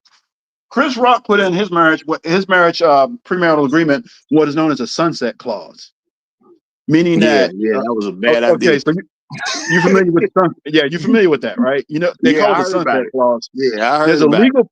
There's a legal phrase for it, but I don't know the legal phrase. But layman's terms, it's called a sunset clause, meaning that after a specific time period in the marriage, if you make it to that time period, all bets are off, meaning that whatever's in a prenuptial agreement does not count. Do you know that his wife waited until that sunset clause expired and then she divorced him? Yeah, like that was her point. Like 3 months. She gave like an extra 3 months, I think it was. Yeah. She was ready to file 10 years earlier. Hell, she was ready to file 20 years earlier. But she waited 20 plus years to get that to let that thing ride out and be like, okay, now all bets are off. I'm gone. I'm taking all of this and getting that, whatever. Well, my thing is Chris Rock should have never had a sunset clause in the agreement. That just shouldn't have existed. You know what I'm saying? This is one of the dumbest ideas I've ever heard of. But shout out to him though. At least he's a successful man and can handle it. But I don't understand why you would ever put an idea. He can take the hit. He can take the hit. And oh, by the way, remember he had a daughter that she brought in marriage with him. Oh, wait a minute, they adopted. That's what it was. They adopted. She convinced him to adopt somebody else, and that was actually a contention as part of the divorce. So because the adopted kid is might as well be a biological kid. Yeah, exactly. That's what a lot of men don't know that. Yeah, so the sunset, if a woman starts talking sunset clause, she's already planning her escape. Yeah. So don't again. I'm not saying women need to get screwed in a divorce, but you got to protect your assets and your future assets, from getting ravaged. The thing is, the divorce should simply be fair. That's just what it comes down to. And women don't want it to be a fair divorce. They want to take everything for the most part. Now I'm gonna say shout out to Sarah B. She said, "Yeah, but us female left with financial liability for kids, fair enough. I guess we made a bad choice, but legally it's jacked up." Well, my thing is this: who should be concerned with taking care of kids after they get a divorce? You don't, if you divorce a man and you got kids with him, guess what? That costs. As adults, and I'm not saying it because you disagreeing based on how you saying this, but I'm emphasizing this because women need to hear that, hey, your kids cost money. I understand women don't like to pay for their children. Don't have any if you don't want to pay for them. There's a bunch of selfish women out there who picked up on the fact that they don't want to pay for their kids, so they refuse to have children. They're very selfish women. That's the choice. Or you could just pass custody to the father and don't make a big deal about it. Just pass that custody on to the father. Let it go that way. Exactly, because you don't need the kids for anything. You an adult, you don't need them kids to be around. Men take care of kids anyway. So, all you got to do is turn it over to the dad. And you're working yourself out of a job because we now have longitudinal data and studies that proves that men by themselves produce results comparable to a stable 2-parent household. when it comes to childhood outcomes. Yeah. Like men do just as well by themselves as a stable 2-parent household. Yeah. Well, I think the main thing is women shouldn't have children. They don't want to take care of them. It don't make sense to me that you go have kids and you don't want to take care of them. You know, and I understand women don't really have to hear about that because they always pushing off on the man. Because the woman complains the man ain't take care of. Think about it, y'all. Why is she saying anything? It's because she don't want to take care of them. Women who want to take care of their children is not complaining about some man who's not. It's only women who don't want to take care of their children complaining about some man who's not. You didn't want the kids, or you didn't want to take care of the kids. I ain't gonna say you didn't want them. You wanted the people want the image that comes along with having kids, but most women don't want to take care of kids. And if you don't want to, just don't have them. Especially don't have any and get a divorce and be salty that you got to take care of kids that you had yourself. Nobody made you have them kids at the end of the day. We just long from a world where women had to have kids. That world is just don't exist. Not in this country anyway. Not in America. It's just not an issue that a woman has to have a child. Okay. It is what it is. Now, my thing is the treacherous behavior that women do, like this young lady in the video, which I wasn't even looking for, y'all. This was like a last second deal that just kind of popped up. You know what I'm saying? I wasn't even looking for this. But these women have been around the whole time. This, the personalities and things like that, different personalities have always existed. These things have always been there. The thing is, we need to start paying attention to the signals a little bit better.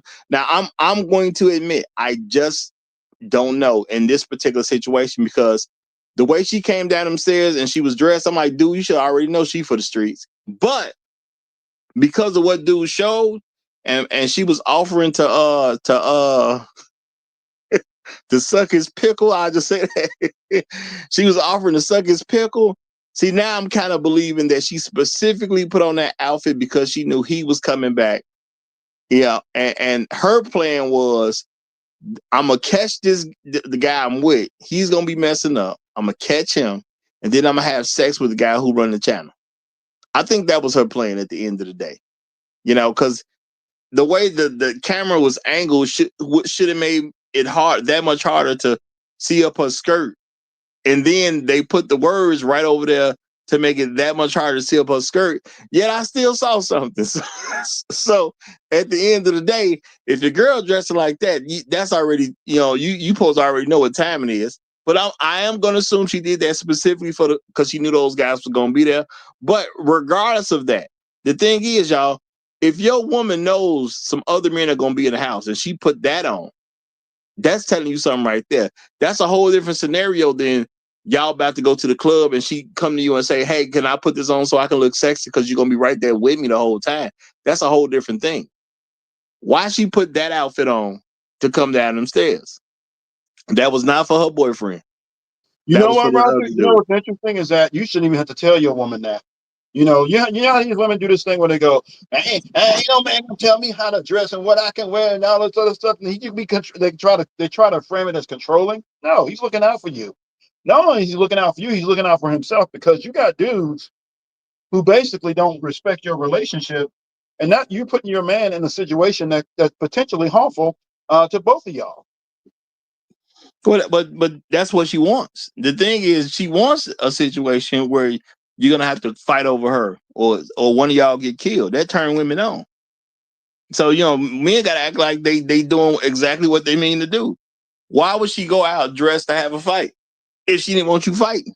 She don't care because she don't plan on fighting. Is he gonna beat you up, or you gonna beat him up, and whoever left standing, that's who I'm going home to have sex with? See, that's how I see that. The only way I can even understand a woman dressing like that is to literally go to her man that she's going out with and say, baby, can I put this on? Because he's going to be right there next to it. And I know there's some guys who be trying to show off their chicks at the end of the day. So if the guy agrees to it, you know what I'm saying? No matter what Roger think about it, if he agrees to it, it is what it is because he right there the whole time. Okay, he right there the whole time. Shout out Mr. Donnie Mac. He said, I just saw the link in the description. Wow. Hey, man. I'm just surprised that this was caught on camera. So I'm glad dude did what he did. I'm just a little surprised at this. I mean, I know this type of stuff happens. It's just hilarious to me because the dude had enough foresight to get it on camera and decided to share it with us. So I'm cool with that. I'm cool with that. But I gotta find dude channel again because he be having some interesting stuff going on from time to time, y'all. I lost my channel, which means I lost everybody I'm subscribed to. I gotta find all these different things again. Okay, but shout out to dude, what I'm saying, for being a pimp, being a player, and not just taking advantage of that situation. So shout out to him for that, because I get it, a lot of men would have, it's definitely a cold world out here, and these women who continue to try to say they're the most loyal to us, and now you see a random sister talking about my man need a loyalty test, so let me suck your dick real quick in the bathroom. Like, come on now. Like, what we doing here, man? How you go loyalty test a man while offering to suck somebody else's dick in the bathroom? That's crazy work, Again, so the loyalty would actually show up in marriage. It would show up in the marriage rates, right? Oh yeah, it has to. It would have to. Yeah, and you kind of, I guess you kind of corrected me, Roger. You said I gave them a little bit too much grace. Either they got, you say basically they just don't qualify. Men are making an intelligent decision not to marry these women. If you ain't married, you weren't good enough. It is what it is, man. You know what I'm saying? See, the thing is, women want us to open the door so excuses can get in. I can't worry about excuses. You either did something or you didn't do it. You know what I'm saying? Well, Whether it's good or bad, you either did it or you didn't. Roger, I was listening to a what do you call it? I was listening to another live stream, right? Again, like sometimes I pop up, most of the time I don't. But this woman literally said she had been engaged 3 times. Engaged. She said she had been proposed to 3 times and she turned them down. Now, that's okay. Look, she could have been telling the truth, but it sounded like she was lying to try to make a point. But still, I had a woman run that same story on my channel. The exact same story. She told me she know 3 guys who will marry her right now. Yeah, I mean, but okay, so if you got 3 proposals, and out of those 3 proposals, not one of those dudes was good enough? Well, like I said the other day, it's too many women who saying that men are proposing to them. You know what I'm saying? That's the new scapegoat of why I'm not married. It's not that I ain't good enough to marry. It's just that I turn a proposal down. No, I don't buy none of that. And then on top of that, with as many women claiming that they turned down proposal, where are the men who proposed to somebody but didn't marry the woman? Because I don't know any of those men. Yeah, I haven't seen it either, but they're still saying it. I'm telling you, I literally heard it the other day. I almost popped up and wanted to refute the statement. I was like, I kind of left it alone because, again, I can't. This is where my daddy advice come in. He said the truth got to make sense at the beginning, middle, and the end. So if it's true that women are turning down proposals left and right, that means there's going to be men who didn't get married to the woman they proposed to out here in these streets, and I ain't seen none of them. Yeah, I haven't met them either. I haven't seen it. I mean, men know. Usually, with a 99% certainty that woman's going to say yes. So I haven't seen it either. Exactly. So my thing is the corresponding thing has to be there. I cannot buy into women talking about me and propose to me, yet nobody is out here, sad over the fact that the woman he proposed to didn't do it. We're not running into those guys. Yeah, statistically speaking, if they turn down all these proposals, we should have at least met 1 or 2 guys. Yeah, man, I asked her, but she turned me down, bro. I'm like, oh, okay. Yeah, right, so they should be in your friend circle. They should be either in your friend circle. If you have a job, they should be your coworkers. You know what I'm saying? You go to the mechanic shop, they should maybe work there. Like, you're gonna run into this guy somewhere if they exist like that. You ain't ran into him at the grocery store. Like, come on, man. These men just can't hide. Somebody turned down my proposal. Now I'm invisible. No, I ain't trying to hear all that. The evidence is gonna be there. Point blank period. The evidence is gonna be there. Yeah. And truth be told, it would be a bunch of rings in a pawn shop right now that people bought to propose to somebody, and she turned it down. The pawn shop would be full of rings. Yeah. At least the pawn shop guy would have stories about it. Yeah. So they just lying. It's just women ain't being used to being called out. But my point, today is this whole thing about we've been there for you as black women. Where? When did that happen? I mean, I told you the book "Daughters of the Trade" that goes back to the 1400s. I mean, that's a little before our particular group, and that's why I specifically put in since slavery. I'm giving them some level of credit why slavery is going down because you're not under your own control. Okay, yeah. So there's some mechanisms. You're not under your own control. Okay. Well, still, even with that though, Roger, had the women resisted, then the transatlantic slave and Arab slave, all these slave trades might not have happened. I'm not arguing. I'm not arguing that because I'm an American, I try to do things just from a more American perspective. Now, I'm not saying anything you're saying is wrong. I'm not saying it ain't true because obviously it happened the way you seen it happen. But my thing is, I'm not an expert on everything that goes on in the world. So I try to talk about things from an American perspective. Other people around the world can understand it because it's similar to their country. Hey, it is what it is. Because, I appreciate them people for listening. But at the end of the day, black women have been promoting that they've been the most loyal since I was a child. Okay, I grew up hearing that. That stuff was on television shows like Oprah. You know what I'm saying? There was some old talk shows, Ricky Lake, Montel Williams, Montel Williams, Sally Jesse Raphael, Donahue, you know what I'm saying? Like all them old TV shows or whatever. Like you've been hearing this message about they the most loyal women. And my thing is now that I'm old enough to understand things and I can reflect on things and start seeing, well, where's evidence for this and where's evidence for that? Where's the evidence of the loyalty? Because during segregation, it was almost a forced situation. And I'm not saying none of them women were loyal. I'm going to give them 50-50 credit. Maybe about half was loyal, maybe the other half wasn't. And people would say, well, why did you give them 50% credit? Because we got a whole saying about that redheaded stepchild. See, I've been known about them kids that black men were raising that weren't theirs. And women would always say, well, some white man got me. Now, I don't really buy into that. Because if women were literally going off to have sex with the Klan, it's hard for me to believe that a bunch of women can also say some white man got me. When I started finding out women been having sexual fantasies for a long time about being sexually assaulted, especially by some white guy, they like slave play. I understand some people have sex and y'all do role play. Well, they like slave play. It's a bunch of evidence to show that they just wasn't loyal in the first place.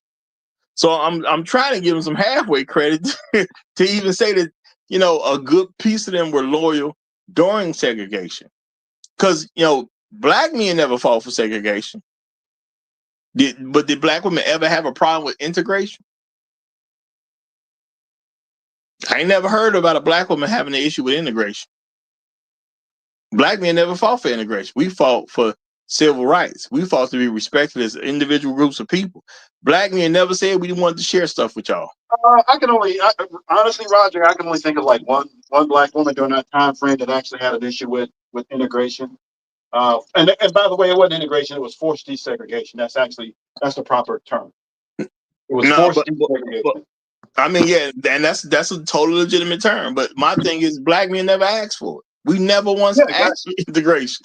Yeah, okay. Absolutely. Black men the majority of black men were absolutely against it. If you look at the black activists at that time, they were completely against it. It was, hey, look, leave us alone, self-determination, black empowerment, all the yada, yada, yada. Just stay out of our neighborhoods, leave us alone, don't bother us. We got it from here. So the thing is, you have these women who claim they pro-black, and they seem to love white men. Now, how your leader a white man, but you pro-black? Well, so that's what I'm saying. Some things do not work. Some things just don't work the same. Because I know people bought into this equality stuff. Some things that work for me and just don't work for women. Some things that work for women just don't work for me. You cannot have your leader be something different and say you're pro that thing. Yeah, you said since slavery, so we don't have to go back that far. One of the major tests for Black women's loyalty actually came post civil rights era, and that's still effective today. We still got people alive from the civil rights era, so we can look at that, and then now you can start talking about loyalty and what happened in that time frame. And the second Black women as a collective were able to get away from Black men because they were offered, incentives, systems, policies, programs that allowed them to separate and actually ignore the men, and then do what they wanted with the children. They were gone. They were gone, and that's where we are today on this. So, and now this is the interesting thing. When you talk to women about this, they will openly deny it, even in the face of the evidence. They will argue against it. They'll say, no, no, no, Black men just up and left the homes, yada yada yada, this, that, and the third. None of this stuff is true. It's Black women as a collective, and what you got to do is present this information. And even with the information presented, this is how you know a woman is being dishonest. Even after you give her all the information, she's going to continue to actually deny it, and that's how you know that they just don't really care about the truth. Yeah, Black women don't care about no facts that don't fit our narrative. Yeah, because you got to be able to blame the men somehow. And the thing is that Black men did not set up any policies, programs, or laws that incentivize women to produce children without husbands and actually break up Black homes. Yeah. Right. And it don't really matter what everybody else was doing to actually, we call it destroy Black families. And I was having this conversation, and I was like, look, what was supposed to happen was no matter what was thrown at Black men and women and the Black collective as a whole, Black men and women were supposed to work together and resist against it. The fact that the women said, to hell with it, we're going to go with what's being offered. Y'all are on your own. That right there is a loyalty. That is a failure of the loyalty test right there. Well, my thing is this. It doesn't make a difference what they will offer. If a Black woman don't have it together, if she still don't want to be with the Black man, and she want to keep his kids away from him. I mean, let's just be realistic. That's why Black women even like a stepdaddy thing sometime, because I'm still not giving to the power to the men that I actually had kids, but I want to take these kids to some other man, And when it comes down to it, they don't want to be in a relationship with a guy when they baby becomes 2. You know what I'm saying? When your baby is 2 years old, you are separated from the woman that you had the baby with when you're dealing with Black women. As a Black man. That's not a coincidence. That's not I made a mistake. No, she owned what she owned, because how come is other women doing the exact same thing that don't know you? See, Black men, we've been trained to accept blame for something we have no control over, no power over anything. As a random Black man, you talking about, well, maybe if I would have did better, she would still be it. No, nigga, she was gone. Because guess what? When you look down the street at somebody who got a whole different scenario than you got going on, his baby mama gone too. If you make it about money, well, the dude that was working at the factory the last 10 years, his baby mama gone too. Okay? Yeah. If you say you can even really point to even rich men. They baby mama's gone too. As soon as she had that baby, her whole thing was, how do I go to court and get anywhere between 20 and 30? There's no real range, but you know what I'm saying? I want somewhere between 20 and 50,000 a month for my kid. They ain't trying to be with the dudes either. It's a very consistent thing amongst Black women that when they have a baby by a Black man, they don't want that dude around. But by the time that baby has their second birthday. Now, I'm not saying you're going to get close to a second birthday. You might be out in 6 weeks. You know what I'm saying? Soon as y'all know they tell a woman, okay, don't have no sex for 6 weeks. Well, as soon as that's over with, you might be hitting the door. If it's up to her, you may not get close to 2 years. Or they just pick a guy that was never going to put up a fight for custody anyway. But I'm saying, but the fact that she goes proves what she's on. See, a man gonna be there. See, I don't buy into this whole thing about, well, you guys. No, you know that dude. You know where that dude live. If you wanted to be there, you would be.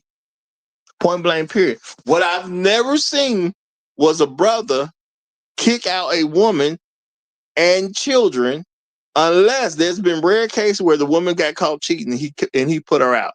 If a woman ain't been caught cheating, I ain't never seen a man put her out. Not no brother. Other men, sure. Yeah, I get it. You talking about white folks? Yeah, of course. That's how they get down or whatever.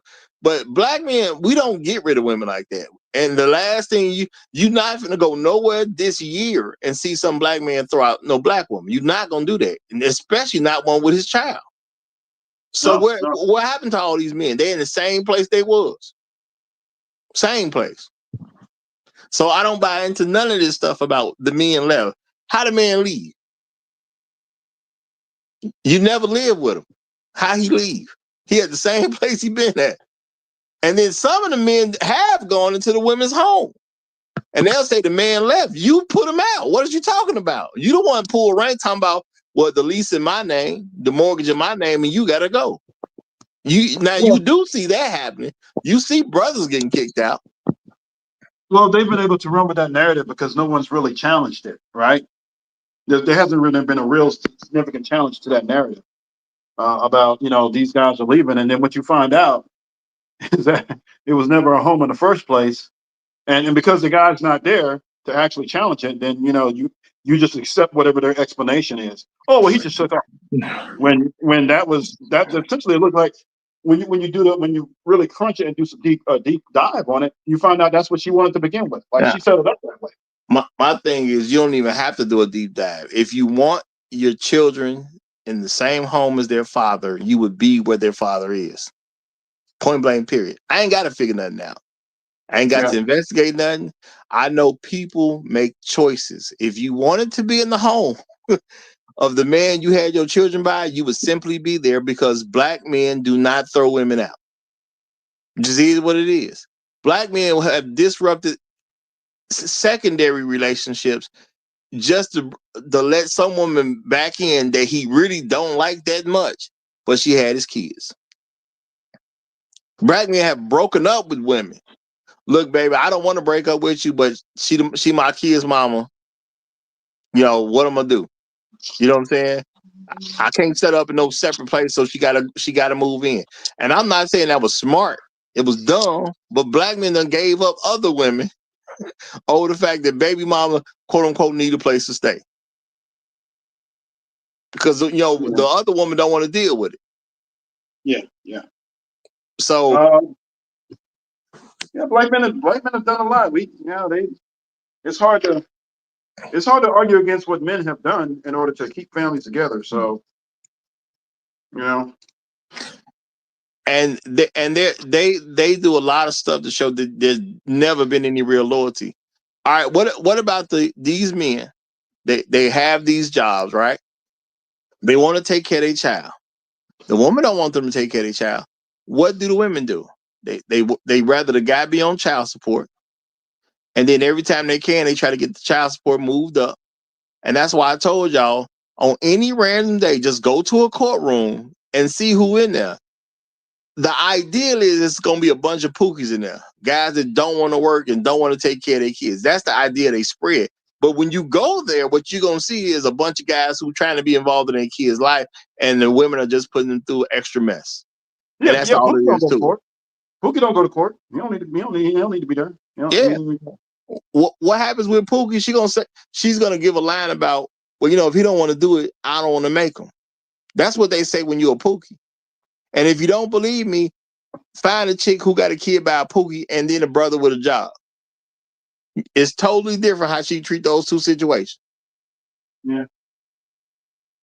Well, I don't want to chase no man down. You ain't had no problem chasing down the dude with the job, though.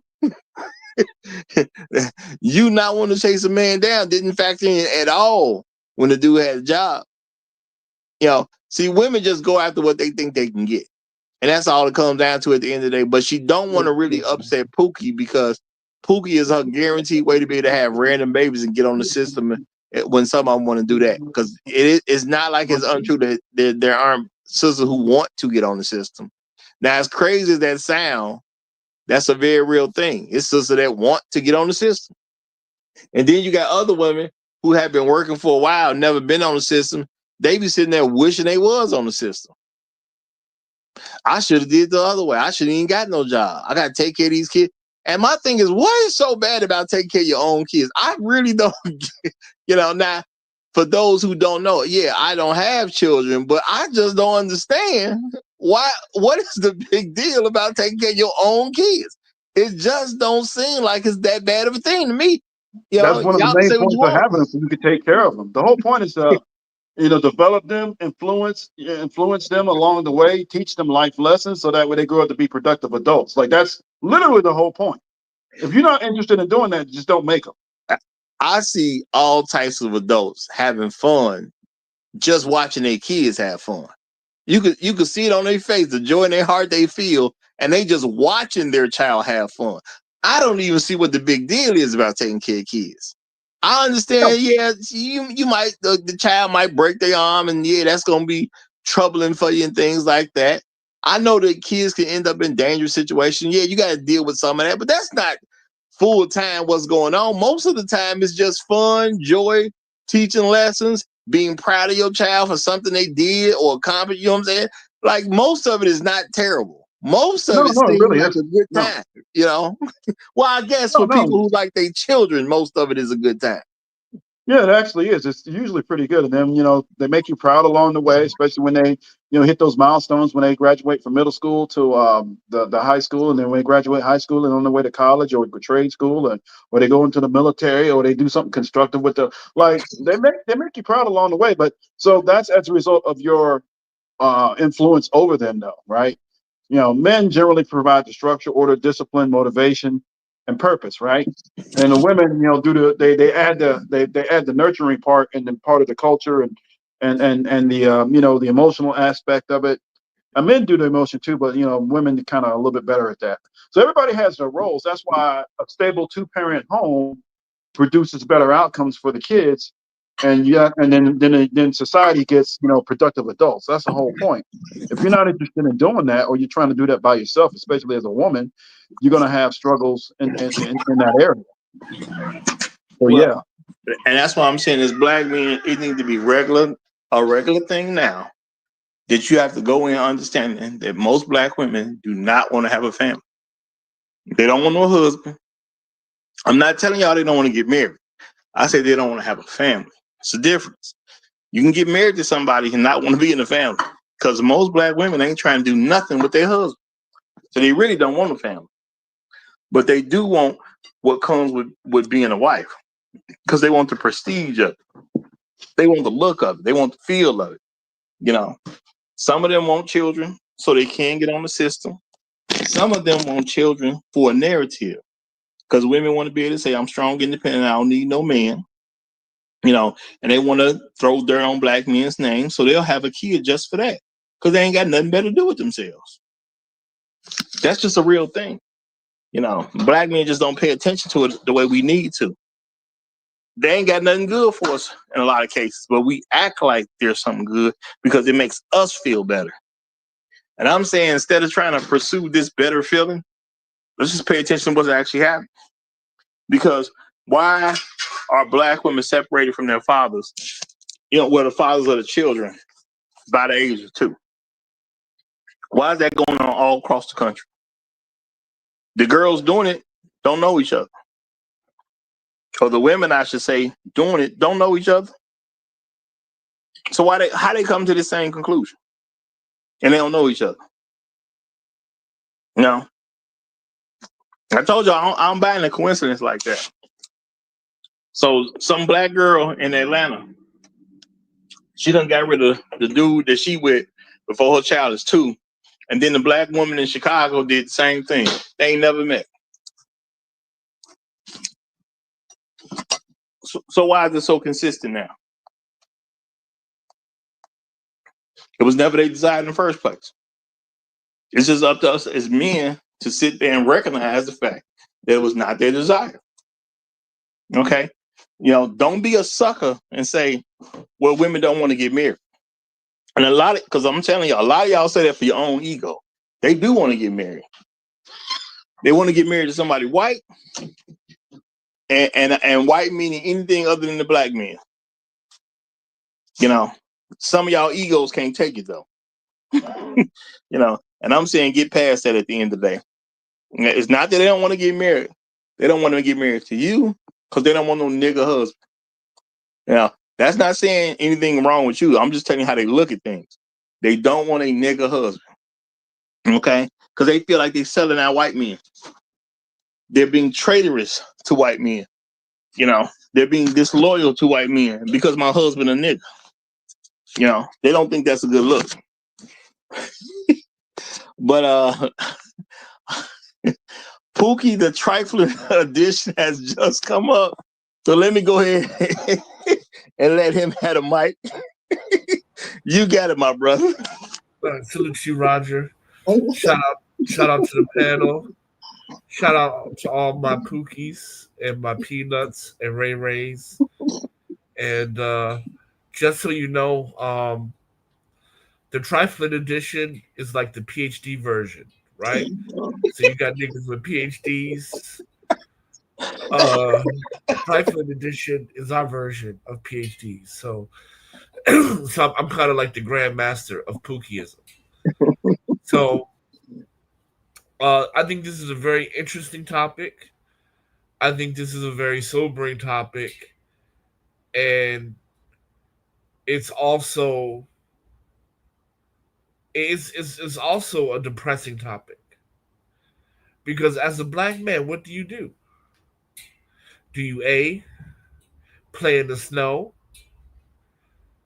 and, you know, hope it works out?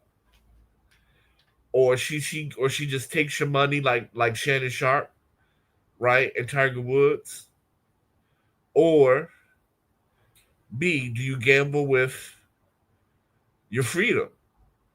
Because one thing about these women, boy, they play for keeps. Either they ain't satisfied until you in jail or 6 feet deep. Right? They are not satisfied until you in jail or 6 feet deep. So what do you do? Right? How do you navigate these types of waters? Right? Unless you're a Pookie. Right? Because at the end of the day, when you're a Pookie, you got holes in your drawers, and you borrow her car, right? You're not on child support. She ain't calling the cops. I mean, good lord. I mean, she's treating you. You getting one level below Jesus treatment. So I that's all I wanted to add at the moment. Hello. Yeah, I had to unmute. Yeah. Interesting way to say it. That's all I'm gonna say. Interesting way to say it. And let me remind y'all how they treated Jesus, though. Well, that's true. I'll take that part back then, I guess, because they traded Jesus for Pookie too. Because Barabbas was a Pookie. Well, you know, That's how you know. That is how you know Jesus was black, right? So the next time you ever find yourself in a conversation, how you know Jesus was black? Because they chose a Pookie over that nigga. and you know what? I do believe that part of the reason that you have so many black women going toward witchcraft right now, they refuse to acknowledge a black man has something to do with saving their soul. Or would get them in position to have their soul saved. I'm just not gonna listen to them. I don't care if it's you. That's what they own. They just not gonna listen to that black man. So, but Champ God for Life done slid up here. So let me go ahead and get him the mic. Champ God, you got it, my brother. What's going on, brothers? How y'all doing? I'm going to echo what Pookie the Trifling edition had to say, and I'm going to go a step further. Sadly, it's not looking good for black men as far as trying to find, marriage here in the United States. And one of the reasons why I support the Passport Bros, going overseas, particularly in the Philippines and Thailand, is to try to find themselves a loving wife and build a future for the children and everything else. Now, there is something that you have to be careful when you do that because some of those ladies, have been listening to some of this granocracy talking points on social media. So you have to be very careful about that. For a black man, if you want to go overseas, whether it's Southeast Asia, Latin America, you have to be careful with that and everything. And lastly, one of the reasons why I say it's looking very problematic for black men here in the United States is because, what do? You get married to a white woman? You can do it. I have uncles that have married to a white woman and everything else. Some of them have been married longer than 30 years.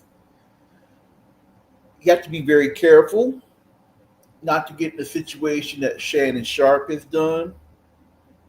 You have to be careful not to become an Emmett Till, especially if you go down to one of these sundown towns and everything else, and you just accidentally take a quick glimpse of the white woman instead of looking down and everything else. You get followed, and then you end up, you hear a story about a black man being hung and everything else mysteriously, but we all know what happened. He got lynched and everything. So it's really a very it's a really troubling situation that we're going through right now. I mean, unfortunately, a lot of our black women, have got a white supremacist white mindset. They've always have. It's been there for centuries.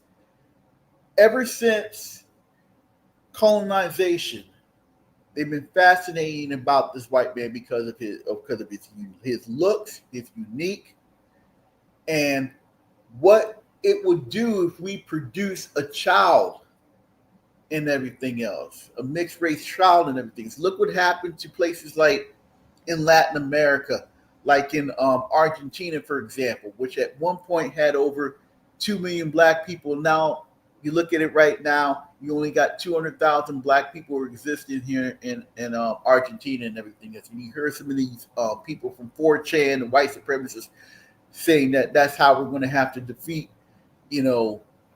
black people, is that we got to convince some of these people from 4chan are trying to tell white men, even though they're against interracial marriage, maybe if we just start breeding some of these black women out who don't like black men by impregnating them and everything else and get married to them, and then, will the next generation of children coming up with that mindset, they're going to get lighter and lighter and lighter, and then next there's no black race after that. So unfortunately, a lot of black women play into that. It's been going on since that book came on. It's been going on for generations. Black women played a role in the slave trade and everything else. They played a role, in other brutal acts against black men for centuries. So, I don't want to say it's a bleak outcome for black men, but black men are going to have to start saving themselves and everything else, and have to look at options. If they have to go ahead and look at a white woman, take a chance, go for it. If you want to go ahead and become a passport bro, go ahead and do that. But we have to look at options going forward. Land my plane there. Okay. And I'm gonna say, when it comes down to it, black men just gotta pay attention to what's real and start accepting what's real. And that's one of our major issues. We haven't accepted what's real. If she's not on your side, she's not on your side. The color of her don't make a difference. But we've always generally given black women credit for being on our side. We buy into their narratives. Black men literally get upset about stuff that black women say that can't possibly be real. Black men got scared when they put out this lie talking about black women get killed by black men every 5 hours. Black men got scared about that. Yeah, They didn't exactly. just say what's obvious. The obvious thing was you're an idiot because that's not even mathematically. That doesn't even mathematically make sense. It doesn't. We don't It even do doesn't make simple stuff sense like at that. all. Yeah, it doesn't make sense at all. And a lot of black women use a lot of white supremacist talking points and everything else. No, But they don't care. black women are creating the white supremacist talking points. Yeah. And they're the one signing it to white people. Now the thing is, and shout out to DF in the chat, he said, and that's why they said that. It was a situation where they was trying to set us up to get killed. Man, I was trying to highlight that. I accidentally erased it, DF. My bad, brother. My bad. That was a mistake. Yeah, I read accidentally erased your comment, but that was definitely a mistake, brother. That was definitely a mistake. But that's what that was. It was trying to get justified to other people they need to take out black men. Oh, yeah. Lord have mercy.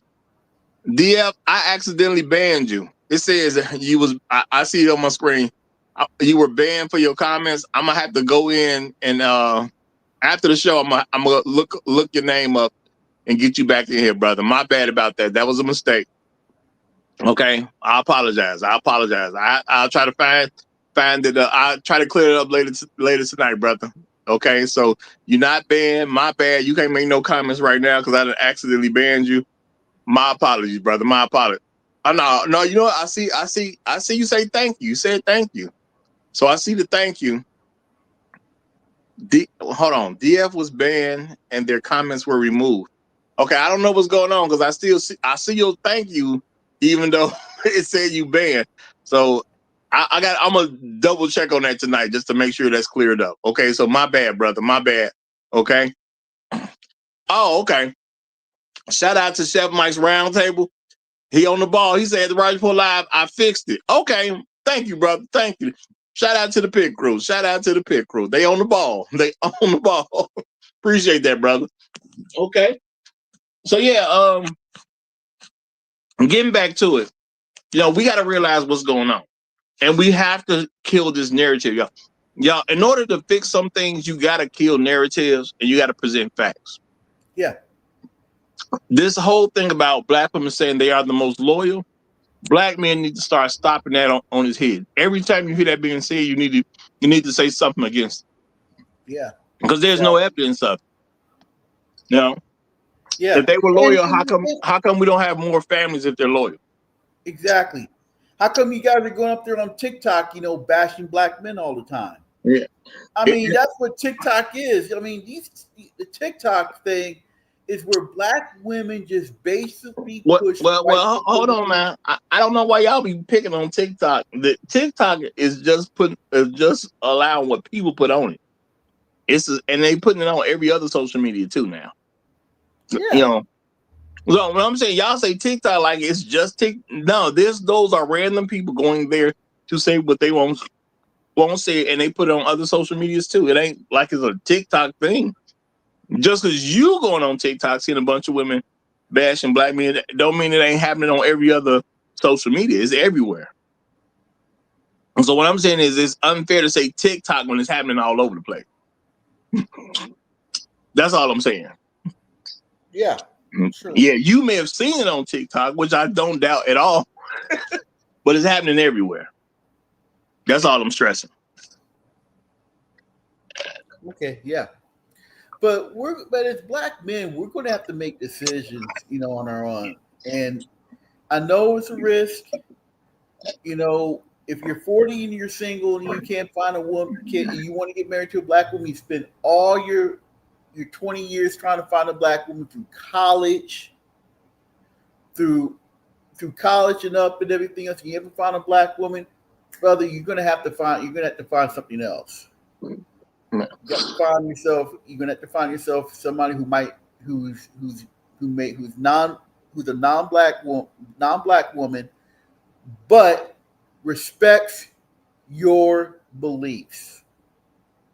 You don't have to be like, Dr. Khalid Muhammad and everything else. Hell, he could be like, Dr. Cornel West you know, and other black leaders, you know, who are kind of, you know, spiritual, worldly minded, and everything else. But she has to respect your beliefs and everything else when it comes to the black man and everything else in the black community. Well, that's what I'm saying. One of the first things we got to do is kill a narrative, because it's number one, it ain't true. Every time you hear some woman say we're the most loyal, you're gonna have to say something to kill that narrative. At this particular point, everybody should know they have no loyalty at all. If you're the most loyal, how come black men can't find black women to marry? Okay, right. I don't want to hear nothing about I was engaged. I don't count. It don't matter. You know what I'm saying? Who cares if you was engaged? Number one, I don't believe in the first place. I don't believe no woman was engaged that I can't not verify through a man. If the man can't say, yeah, I was the dude engaged, so I don't want to hear that. You lying. Okay? Because I don't see men in engagements like that and not getting married. The men I know who get engaged actually marry the women they got engaged to. I ain't never known a man to have an engagement and not marry somebody. I ain't never heard of one of them. So number one, I don't believe. You know what I'm saying? So number two, let's kill all that noise. And then we gonna have to start saying stuff like the lack of marriage rate. Because we talk about the marriage rate. We got this lack of marriage rate going on. Clearly, if y'all were loyal to black men, how come y'all not married to black men? Why didn't the black men marry you if you're so loyal? So you telling me a black man just came across this super loyal black woman, but he just don't marry her? That's what you want me to believe? Because that sounds nuts. And we all know that sounds nuts. Yeah. Okay. If you're loyal to black men, why do you have so many kids out of wedlock?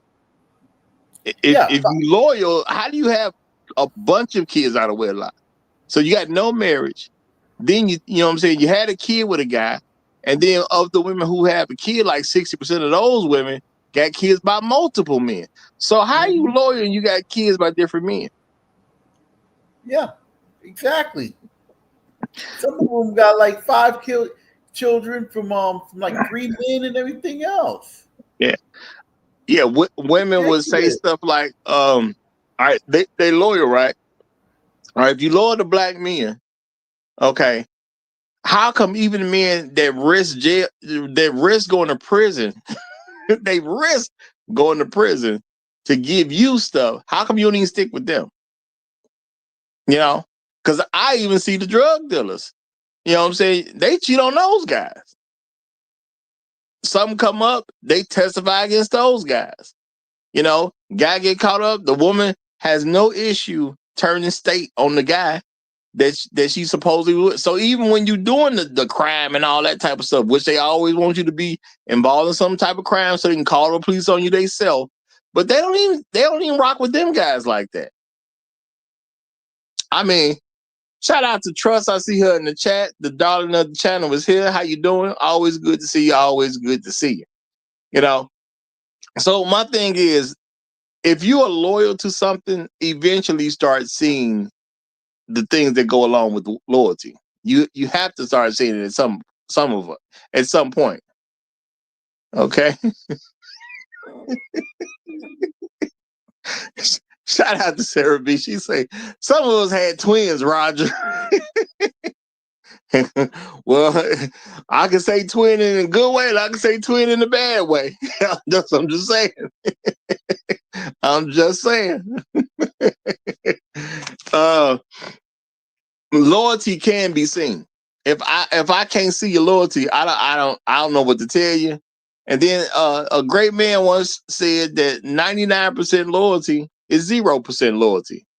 Yeah, because when is your loyalty truly gonna be required? When it's tough outside. See, everybody want to claim they're loyal when the sun is shining, you know. But as they said in the song back in the day, can you stay in the rain? See, when everything good, loyalty don't mean squat. Everything cool. Okay, are you gonna be loyal when everything ain't so easy? That's what I need to see.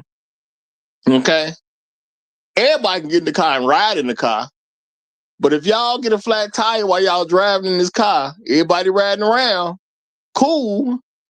But when the tire needs to be changed, who gonna volunteer to get out the car and change?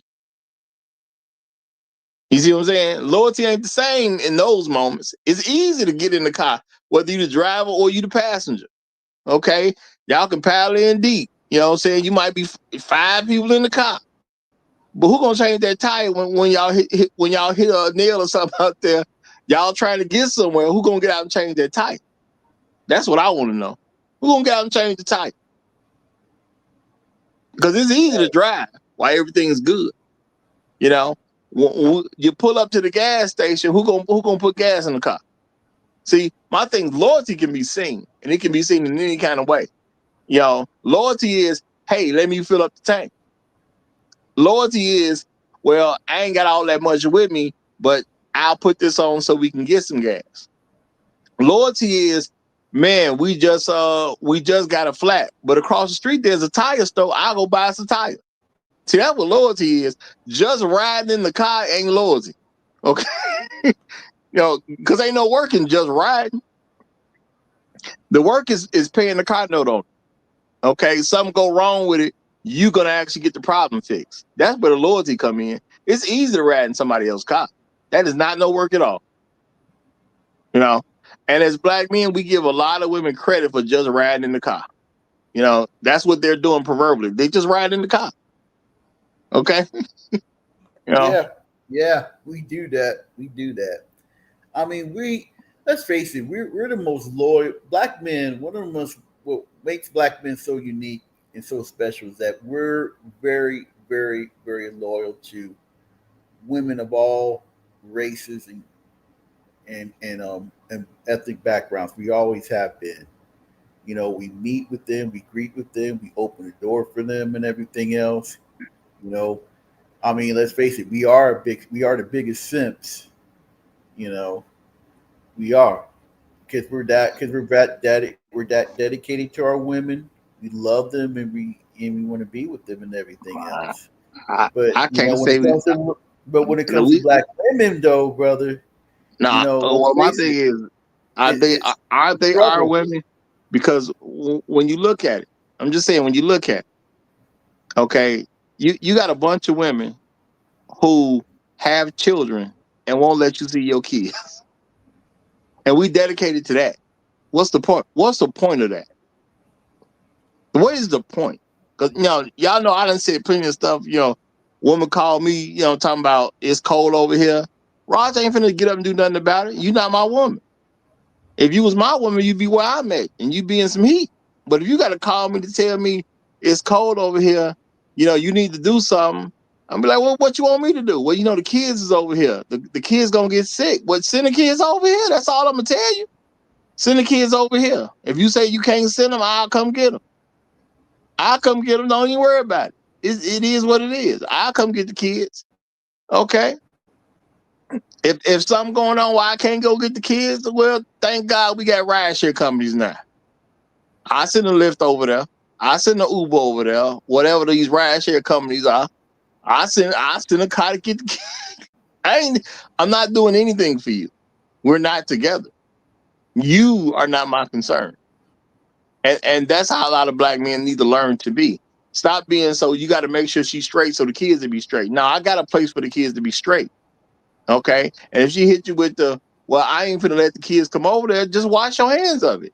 All right, cool. Mm-hmm. Well, when you change your mind, call me. And just hang up the phone. When you change your mind, call me. Well, your kid's going to be sick, though. And that's the situation their mama wanted to put them in. You know, it's fine. When I see my kids, I'd be like, yeah, your mama called me and told me y'all ain't had no heat. But I told y'all to come over here. See, we had stuff, you know, because we want to protect these women. We be had stuff. No, when I see my kids, I'm like, yeah, man, how y'all doing? I heard it's cold over there. Your mama told me the heat ain't working. Yeah, Daddy's bad. Mm-hmm. I told her y'all can come stay with me whenever y'all ready. But, you know, that's on y'all. You did what? Yeah, it's you know, yeah, we got heat over here. It's 78. It's a cool 78 in my place. Yeah. Mm-hmm. Y'all at 38, we in 78. But you can come stay over here as long as you want to. You know, it is what it is. You know, it is what it is. but we want to protect these women and say they not traitors. How's she not a traitor and she got your kids in the cold and you got a place with heat? How's she not a traitor? Yeah, exactly. Okay. I mean, that's like it's almost like she's trying to. It's like she's sacrificing her own children like that, and then basically, if the child ends up getting sick or passing away, she'll go up there and have a news conference. I had no place to stay. Well, what about your husband and everything else, or your boyfriend and everything else? He stayed right here, and he had a place, and he had a place for me to stay. Well, if I would have gone up there, I would have been abused and everything else. They're gonna say they're gonna say I told him, but he didn't send me no money. I told him that he wasn't working. He refused to do anything about it. That's what they're gonna say. Yeah, the kids would be alive because I told him that the heat wasn't working. He wouldn't do anything. Yeah. And the issue is the man won't get on TV and say, I told her she could have been sending them kids to my house. Okay? Yeah. She just refused to do it. That's all. And that's where it needs to be. And then you got all these black female feminist activists sitting up there side by side and everything else, waving their finger. See, I told you, that man is dusky and everything else and everything. She let them children, let them children die and freeze and everything. She couldn't just bring their children in there because if he did that, she would have been abused and all that. They make all these lame excuses. The thing is, they're doing whatever they can to show disloyalty, but we're not taking it that way. Yeah, and we should. I'm saying we're not taking it that they're disloyal. We should be taking it as they're disloyal. Any woman who's trying to keep your children away from you, how do you rectify that she's loyal? I don't see how you can do that. Okay, and shout out to Afro Merchant. He said not sound like she is exactly. She ain't doing nothing to sound like anything. She doing what she doing, and she means what she doing. And we just need to accept, hey, this is the pattern that they doing. This is the pattern that they have. These are the things we need to avoid, so we'll never find ourselves personally in these situations. Or we need to change how we move in these situations when it is happening to us. Because if you're not with me, you ain't loyal to me. Y'all need to stop. And I tell y'all, women be trying to do these psychological tricks on y'all. How many of y'all got kids living with her and she talking about y'all co-parent? How you co-parent when my plan for my child to grow up ain't got nothing to do with your plan for the child to grow up? We not co-parenting. Co-parenting is something married people do. They make a plan for their children. It's the same plan. That's co-parenting. Two people with the same goals for their children, and they parent attempting to get that child to go in the direction that they want.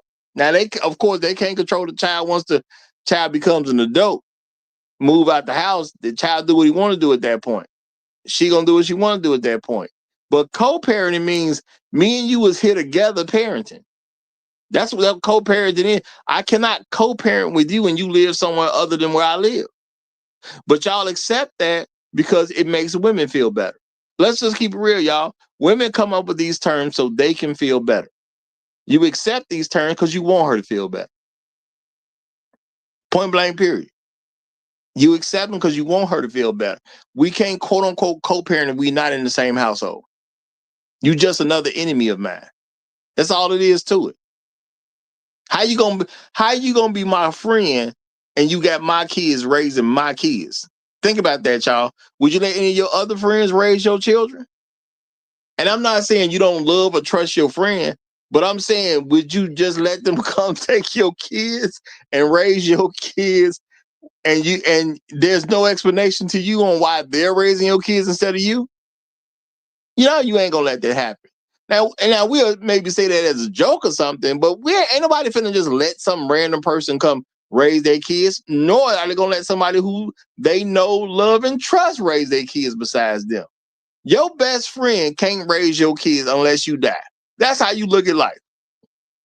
Well, if I had to pick somebody to raise my kid, maybe my best friend would be a good choice. If I had to pick somebody to raise my child, maybe my brother would be a good choice. If I had to pick somebody to raise my child, maybe my dad would be a good choice. And I'm stretching to even say dad. But you don't just give your kids to other people to raise. That ain't what we do. So how can she be having your kids at a different location, but somehow in your mind, you think she loyal? That ain't the world we live in. You know, black women talking about they the most loyal women. Well, according to the internet, you need about 6 figures to even date them. Yep. You have to make $100,000 to date them too. If not, then you're a dusty and everything else.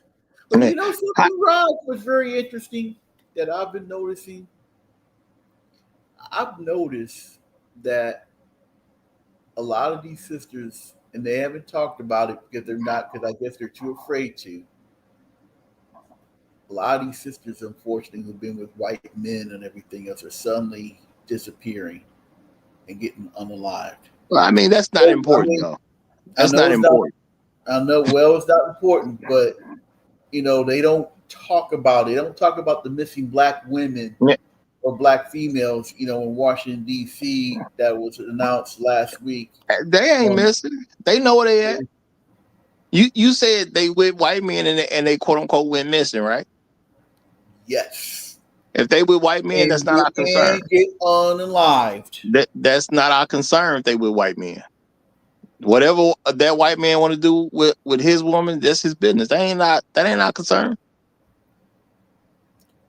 Which begs the question: are some of these ladies, you know, are doing some of these unsavory underground things? If something bad happens to them because they doing something unsavory, that's just that's the cost of doing business, man. That's not a concern. See, that's what I'm saying, champ. No disrespect to you, but we worry about stuff we don't need to be worried about. If she with someone, we should be worried. I know. I'm not worried about it. Okay, well, I'm putting it out here for audience sake. If she with a white man, she's no concern of ours. Yeah, and that's what we got to accept as men. If she with a white man, she's no concern of ours. I don't care what happened to her. I ain't gonna look for her. She with somebody got that's enough information for me. You know, she with a white guy. That's all I need to know. Why would I be concerned with her whereabouts? I have none. You know, her and that white man can have a great time. I don't want to hear who's going to protect. It's not I'm against it. It just don't concern me at the end of the day.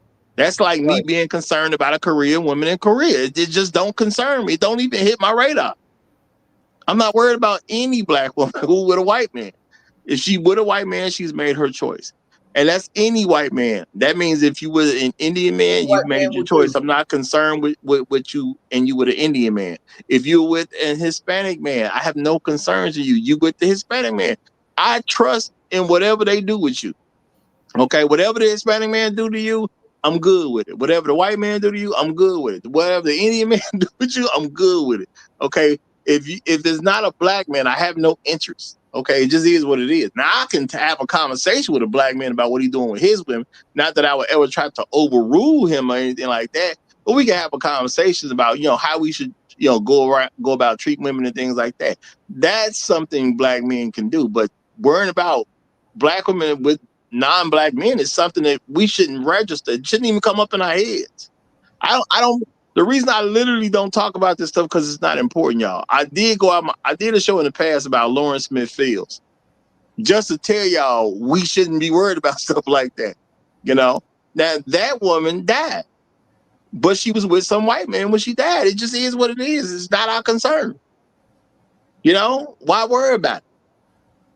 Why are we thinking about that type of stuff? Who cares? Live your life, baby. Live your life. Okay. My thing is we got to deal with the women we're dealing with. And if we're going to deal with black women, okay, you got to know what black women are. And you have to understand that when it comes down to it, a lot of them going to sell us out quick. And we need to accept that. A lot of them will sell us out quick. According to the information we have available to us, they have not been loyal to us since slavery. It's just during the time of segregation, it wasn't a whole lot that they can do about it. I would give them credit of 50-50 because we technically can't prove either way what's going on. So I'm gonna just give them some technical 50-50 credit, because at least they was married back then. You know, what's the marriage rates looking like now? It don't look like they loyal now. That's for sure. We literally just had a woman go to set up a whole thing about her man cheating, who tried to cheat before that even happened. She literally tried to cheat on her man while setting up something about him getting caught to cheat, about cheating. That's crazy work. Look, man, I think my man cheating. So what I want to do is I want to cheat on him with you before we even find out whether he's actually cheating or not. And I don't think a lot of y'all got it. When I saw that video, you can't convince me that that woman ain't already cheating on that dude. Why y'all think why y'all think she worried about stuff that she worried about? I told you a lot of black women do projecting. Why is she going? Now, see, a man will see evidence and say, okay, well, let me test her and see if she cheating. A black woman, especially, she know what she up to. So of course, if I'm doing it, he could be doing it too. So let me get a test done to see if he's actually cheating. And before I can even get confirmation that he's cheating, let me try to cheat on him right now, just so I can say I did it first. That's what we saw. That link crazy. Okay? That link is crazy. You know? So how can they be loyal? Now, I'm not going to say it the way he said it, but shout out to Bilal Mega. He said it comes up that they talk stuff about us. I'm going to say stuff, okay? I'm trying to not do the cursing thing, y'all. Y'all think about it. Why do black women talk the stuff that they talk about us? Why do they do it in the first place? A lot of stuff is to make up narrative so nobody will feel sorry for a black man, and to make other people more comfortable about attacking black men. And I say people because they want people to attack black men. They don't want to just be one specific group. They want people to attack black men. They don't like you like that. We just have a hard time truly accepting that they don't like us like that. Y'all know the last time I heard the black woman average for getting married is 32 years old. Okay. 32 years old. Now, how come when you marry black men, you so old? All right. Yeah, I mean, it's some rough stuff you got to think about sometime, y'all. I ain't gonna tell nobody they can't never find true love. But you do need to give some lessons out to younger folks that don't end up in the same bad situation we in. You know, if you a man and you 40 years old and you not with somebody, who you supposed to marry? Now I'm gonna say this. Real talk. You ask a woman, she gonna say you should get married to me because I'm 35. So you've been out on the market since 18 to 35 years old. 18 to 35, y'all. What's that? 17 years of refusing to be something worthy enough for a man to marry. What am I supposed to expect from a 35-year-old woman? For 17 years, she's been on the market. You know, she been out there. She could have got married any point in these 17 years. What does a woman do for 17 years if she ain't married? Does that say I'm loyal to black men? Because they don't sound like loyalty to me. If anything, it sounds like I'm not loyal to black men, and I never wanted to present myself as something that a black man would actually marry. That's what it sounds like to me. You know, I said it before, and I'm gonna do it again. You know, as a black man, you should be looking for someone 29 and down if you're gonna marry somebody. Okay. If a woman's 36, she's a UOF. Not a UFO if you happen to be new, not a UFO, a UOF, an unwanted old feminist. That's what she is, man. A lot of us, we don't want to believe it. How do you make it in this country to 30 years old and nobody marries you? How are you not the problem? You literally made it to 30 years old. You had all type of stuff to do. Okay. All type of stuff to do. Well, you could have met all kind of men, and y'all know how men are. Men walk up to women, try to date them, all kinds of stuff. So all these men that you done had access to, and y'all may not really want to think about it, but this whole internet thing, which I don't recommend at all. What do y'all think women doing now that they got access to the internet? Okay. Yeah, y'all. I'm talking about the UOF. You can spot them anywhere. Okay. A UFO hard to find. You ain't gonna see a lot of UFOs. UOFs, they all over the place, man. They ain't hard to find at all. They are not hard to find at all. They all over the place. 36 years old, never married. And I'm supposed to look at her and be like, you know what? I bet she's the right one. She done made it to her 36th birthday. She could have got married at 18. She literally been on the market for 18 years and nobody wanted to marry her. But you know what? I bet she'd make a great wife. Is that what I'm supposed to think? I bet she'd make a great wife. It don't jive, man. Y'all, the truth got to make sense at the beginning, middle, and the end. How can you be a great wife and you 36? And this is the thing, y'all. It ain't like women can't say, hey, I was wrong. Let me change for the better. They can say it. They do actually have the ability. I know we don't see it much. Okay, I know we don't see it much. But they actually do have the ability to do it. Okay, they actually do have the ability to do it. So, I'm going to say shout out to Trust. See, that's why she's the darling of the channel. The first woman that I know of, at least at this point, because I can't even think about a second one. I can't even come up with a second one in my mind. Well, first woman who said, you know what? Some of the stuff y'all say makes some sense. I should actually change some of the stuff I was doing. First woman I ever heard say that.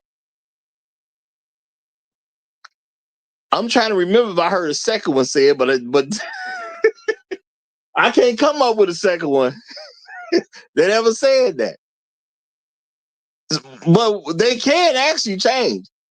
They don't want to because they're not trying to be loyal to you. And a lot of us, we just don't want to accept that. They're not trying to be loyal to you. And you can't do nothing with a woman, anything good anyway, until you have three base things. You got to have loyalty, good character, and good company. Unless you get all those three of those things, it ain't going to work out. Let's say she does have good character. Okay. Let's say she does have good company. Well, if she's not loyal to you, do you care? Okay. If you're not if she's not loyal to you, do you actually care? Okay. Now, if she's loyal to you and she has horrible character, is that gonna work out for you? I don't know how you gonna have horrible character and be good company at the same time. That's kind of a rough deal. But if you remove one of those, I don't know what to tell you.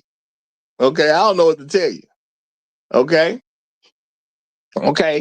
We got women who get married to men and they having other men's babies, but they're gonna tell us they're the most loyal women. Okay, because that's something that happened to black men too. Now it may be another black man, but it's women out here having other men's babies, talking about this baby yours. Sometimes it takes us years to find out. Sometimes we ain't even paying no attention to it until the kid is an adult and they doing their own testing. And then you got to find out, well, look, your son having a real issue. You love your quote unquote son enough to give your son a kidney. And then you find out you can't even donate a kidney to your son. Y'all ain't even matches. And what's the first thing you're going to do? How we not a match? That's my son. Yeah, bro. not really the best time to tell you, but that ain't your son. Yeah. Or you hit the doctor tell you in a way where he assumed you knew, you know. Yeah, I know you want to give your kidney a son. I mean, I don't know you want to give your son a kidney, but y'all not matches. You know what I'm saying? What are you talking about? Look, man, look, I assume you must have adopted him long time ago, but we need a biological match. Okay, we need he's trying to say it nice. We need a biological match. Okay.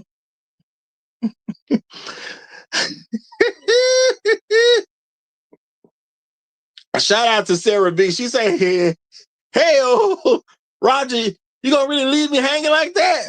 Trust versus Sarah. It wasn't a competition, Sarah. It wasn't it wasn't a competition. Okay, it wasn't a trust happened to be first. Oh. Trust has come to the panel and said, hey, you guys have done a lot of great stuff, and I'm going to change some stuff. Sarah B., you technically have not come to a panel and did that. Okay, I did say, at least I meant to say, but I'm pretty sure I said it. Trust was the first one I ever heard to get on a panel and say that she's going to change some stuff and she's learned some stuff for the positive. I believe I know she did that. I believe that's what I said. And you know what, Sarah? You know I like you. You know I say hi, Sarah, every morning to you, every time I see you. So you know you all good. Huh? Let's not start no mess. You know you all good, Sarah. Let's not start no mess. You are appreciated, Sarah. You're definitely appreciated, okay? Oh, now shout out to D3DD. Okay, I don't know how you meant. I don't know the context behind this. So you was talking to somebody specifically, but he says your daughter loves drag queens. Now I'm going to touch on this one a little bit too, because how you loyal to black men, and you got black women who are so into drag queens. You got black women who are so into men who like men. Yes, I'm talking gay men. They're very much into that. Black women are very much into gay men. They're definitely into drag queens. I guess that would be the same as is what? Oh no, transsexual actually had an operation, but they into that too. Let's keep it real. They into that too. Okay, you know, if a man acts like a woman, they cool with it. They cool with it. And I'm not saying you got to treat somebody bad, but no, I'm just saying they cool with it to the point that they'll have sex with these guys and have babies with them. Guy is part of the LGBT community. You know, supposedly he gay, but on the slide, they done had sex with the dude and had kids with him, and blaming some other man for that dude's kids. This stuff does happen. Okay, I'm not gonna pretend this stuff ain't happening because it may be a little uncomfortable. You know, if your girl got a best friend who gay, it's a good chance he done gave her some dick. Just is what it is, y'all. I ain't saying it happen every single time, but it's a very good chance that if your girl has a guy she hangs out with that is part of the LGBT community, he done piped her down. Might still be piping her down. Is what it is. They still men at the end of the day. They still men, and she's still a woman. Is what it is. But she'll tell you all day she loyal. Yeah, I don't even go nowhere but with such and such and such and such. I'll go out with Jackie and Sean. Okay, I don't be around no men other than Sean, and Sean is gay, and she'll tell you that all day long. Sean hitting it though. Sean was hitting it before you met her. Sean would hit it after you go. Yeah, and truth be told, you might be raising Sean's baby. You know, but they tell you stuff like, "Oh, you should feel safe because Sean is gay. You can feel safe when I'm with him. He's a man, but he's gay, so he can quote unquote give me some level of protection, and you ain't got to worry about him because he's gay." And Sean been beating it up. You know, See, Sean been bisexual the whole time, but they ain't gonna tell you that. She just gonna say he gay. And that's it. It is what it is. But they swear they loyal. All these babies that done got checked, y'all. Remember when they start doing numbers on the men who thought that she had a baby by somebody else. Just the men who thought it. It came out that about 30% of those was she was lying, and now she done got caught. And that's just the men who thought it. What about the men who don't even suspect? They say when you looked at black women, it went up from 30% to like 40%. But she the most loyal, y'all. She the most loyal. Okay? She got a higher rate of having kids with other men, but she's somehow the most loyal. Y'all make it make sense, because I can't. Yeah.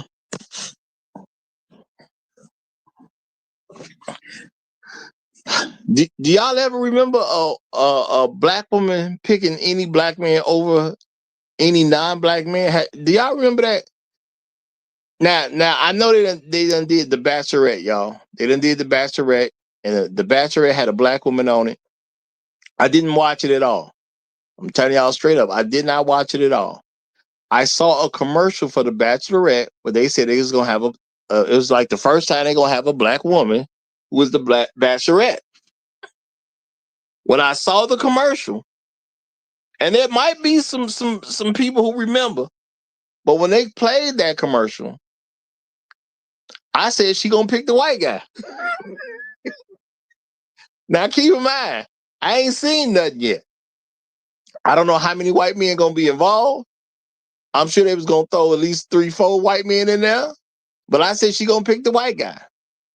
Now I don't know who the woman is at the time. I mean, I seen her in the commercial, like I saw her. I don't know, I don't recognize her name. I don't know her from anything like that. Still don't know her name. I possibly can pick her out in the picture at this point. I possibly can pick out in the picture. But I said then when they ran the commercial, she gonna pick the white guy. And what she end up doing? She ended up picking the white guy. White guy married her. Then, as far as I heard, he done asked for a divorce. And now he wants some big alimony or something. Yeah, they divorced, and she's paid a hefty alimony. And a couple months ago, she was on a podcast, and she was like, and the black guy said, "Oh, that's even better that the white guy is taking a lot of alimony off of you." And one of his co-hosts, and one of the black men who was on the panel was also laughing, and she didn't say a word. She did not say a word. It was funny. I saw the whole thing. Well, I ain't gonna laugh at her just because she got done in. But my thing is, y'all, I just saw the fact that they're gonna have a black woman. That's all the information I got. And they said she's gonna be the first Bachelorette. I said she's gonna pick the white guy. I didn't need any other information. I didn't need to know what kind of person she was. I didn't need to know what job she has. I didn't need to know if she was famous or not famous. I didn't need to know nothing. I just saw some lady I didn't technically recognize because I didn't know who she was. I don't know what she ever did in life. I have no clue. Talking with people is how I found out she supposedly had some money, which I was able to figure, because if she's the one paying out the alimony, then she the one with the money. So the white guy obviously didn't have his money established like that, but he getting paid now, so he gonna be able to establish it now. So I'm sure he's fine. I'm not laughing at her. I'm just saying, for the most loyal women, why was I able to just hear about a random participant of a show, know she was gonna be black, and automatically knew she's picking the white guy? I didn't need to know how many white guys it was going to be. I didn't need to know what the white guys did. I didn't need to know what the white guys looked like. I knew she was picking the white guy. But that's the she's part of the most loyal group, though. No information. She picking the white guy. And I can't, it turned out I was correct. You know. Now I'm gonna say I didn't see her divorce coming or anything like that, but I didn't watch the show. I didn't pay attention to people like that. I ain't surprised it's a divorce. I ain't surprised at all.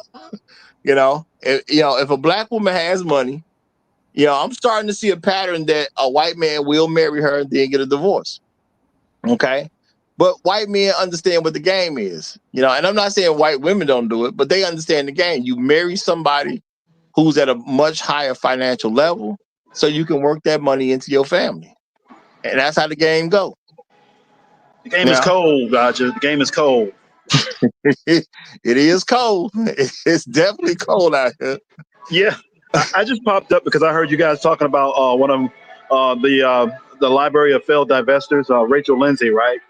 So I particularly watched that season, right? I watched that season specifically because it was her. And I'm gonna tell you, leading up, it did come down to the white guy and the black guy, right? And when she did the family visits where she actually linked up with the family of the black man's family and all this other stuff, this, that, and the third, whatever, she had more rapport. They were more welcoming. They were obviously shared culture, history, lineage, and all that other stuff. Like literally, he was the better fit, but she chose the other guy over him. And I knew she was going to do that. And I called it, right? I said, no, she ain't going to pick that guy, even though the rapport was better with the family overall. They welcomed her, no issues, no problems. And remember, when she went to his family, they started talking about the differences, issues, and problems. And the mama didn't even like her. Like, yes. I mean, she wasn't openly hostile, but you could see the hostility, right? Yeah. Like she overrode all of that and still picked him anyway. And look where she is right now, 4 years later after that marriage. And now she got to pay. That's the cost of doing business. Well, you know what? My thing is she'll be fine. She'll be fine. Whatever she got to pay, I'm sure she got it. Okay. And I'm sure it's going to go to a good cause. Yes, I think Roger, she's a lawyer, so she'll just have to do a couple of more cases. Okay, lawyer, yeah. She can clear up whatever she got to pay in a case or two. Yeah. Yeah, I just wanted to come up and emphasize unemployed chiropractor. Yeah. I just wanted to come up and emphasize that because I watched that and I saw where he was the black guy was the better fit. He was obviously the better choice, but she overrode all the good decision making and just went with him. Because and I'm gonna tell you what they did with him after that was they paraded this dude around like, and they made him basically kind of like a show monkey in the actual marriage. Like, what's it like being married to a black woman? Well, how you feel about this and how you feel about that? And he was, you know what? It looked like to me when he was doing those interviews over the years, he just got tired of hearing about it. He's like, look, I'm not even really in this thing. Yeah, every time I do an interview, every time y'all bring me on TV, it's about black.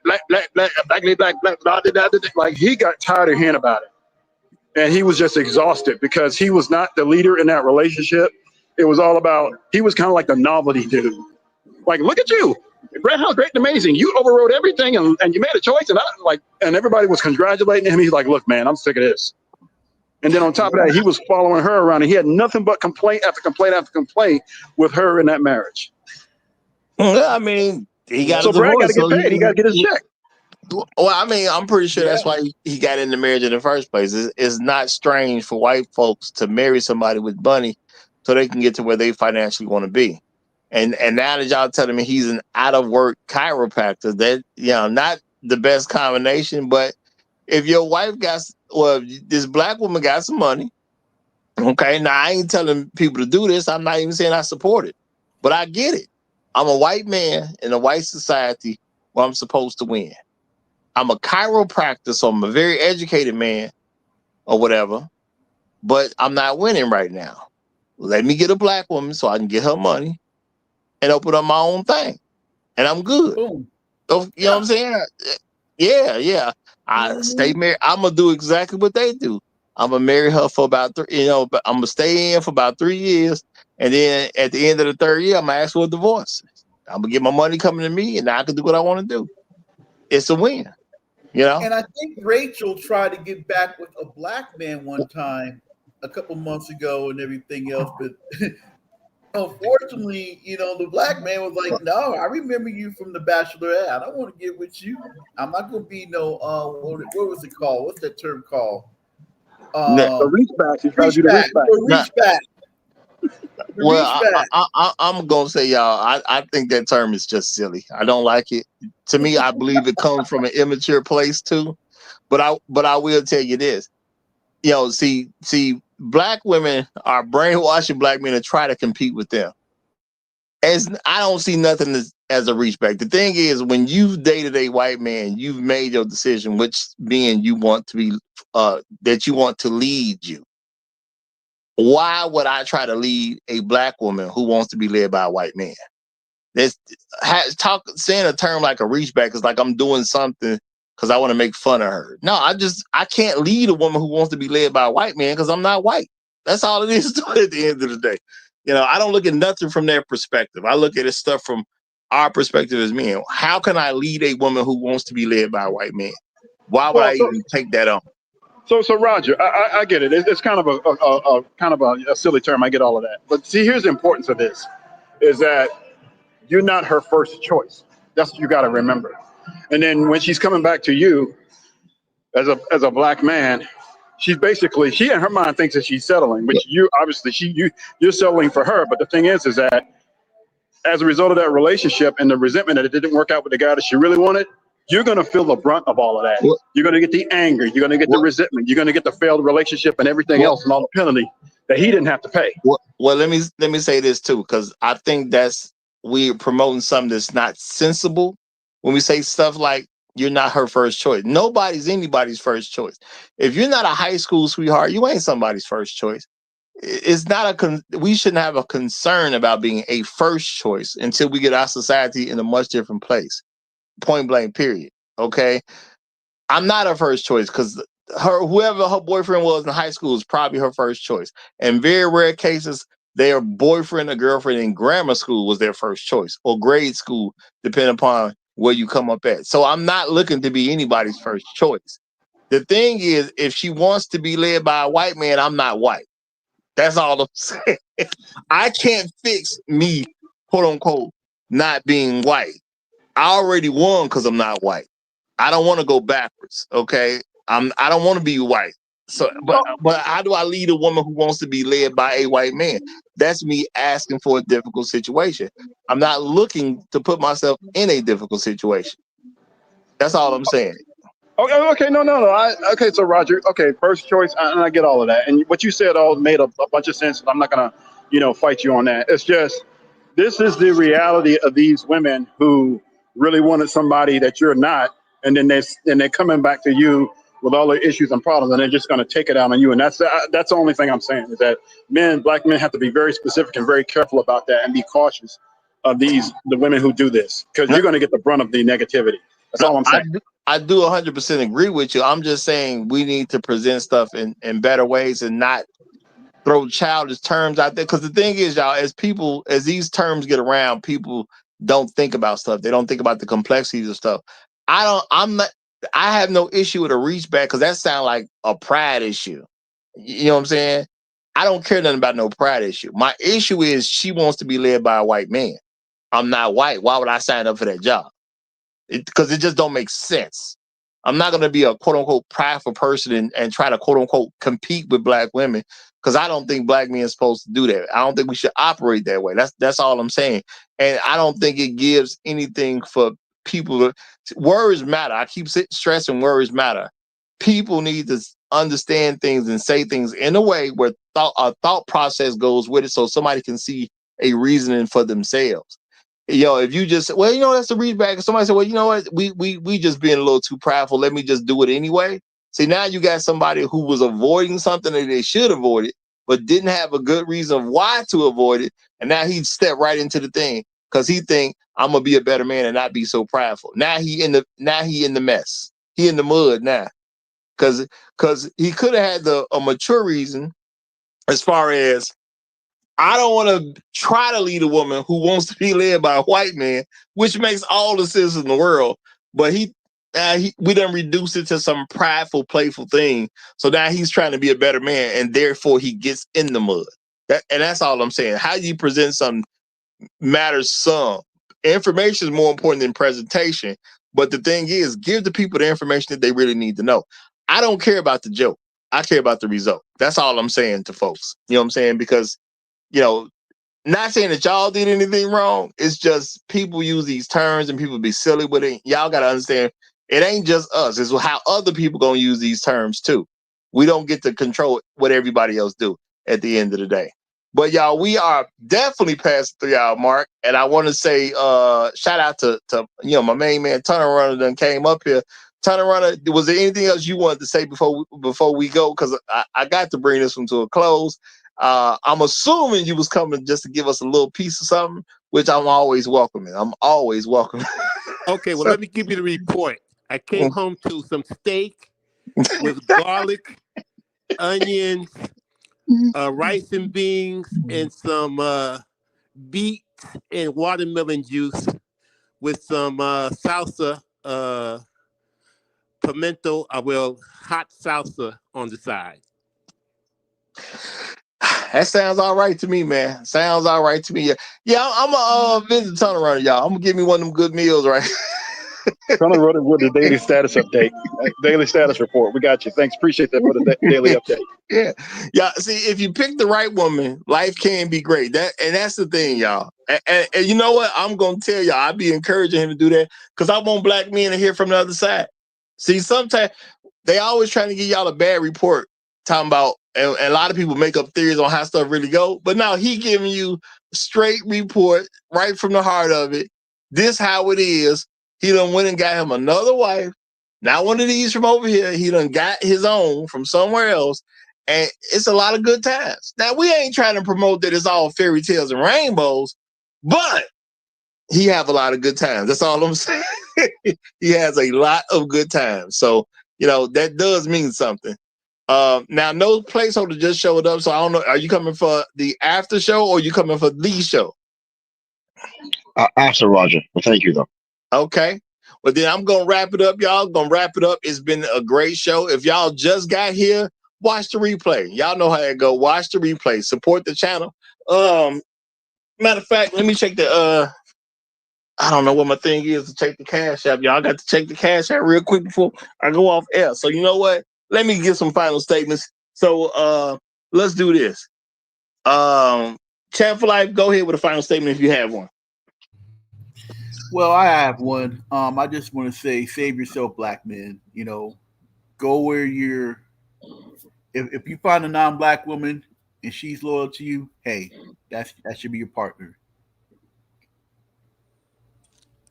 Okay, I'm gonna say he meant white. He meant wife. He didn't mean partner, y'all. Yeah, he didn't mean partner. White. I meant white. Yeah, you're right. Okay. All right. And shout out. I got one more cash app in. You see why it's good to check out. See why it's good to check. So let's see. This is coming from. Oh, and shout out to Jay Bones. I seen Jay Bones when he came in earlier. So shout out to Jay Bones. Appreciate you, bro. Oh, this. Now the thing running slow, y'all. It's running slow. I'm trying to thank whoever sent the cash out, but it's running slow. Okay. It's my main man, no placeholder. With the $10 cash app. Thank you very much. He said supporting black men. Now, you can't get a better reason than that, y'all. You just ain't going to get a better reason than that. So shout out to you, man. Appreciate you big time. Y'all have a good rest of y'all day. Long live the habitual line steppers. I'm Roger. I'm right. And I'm out.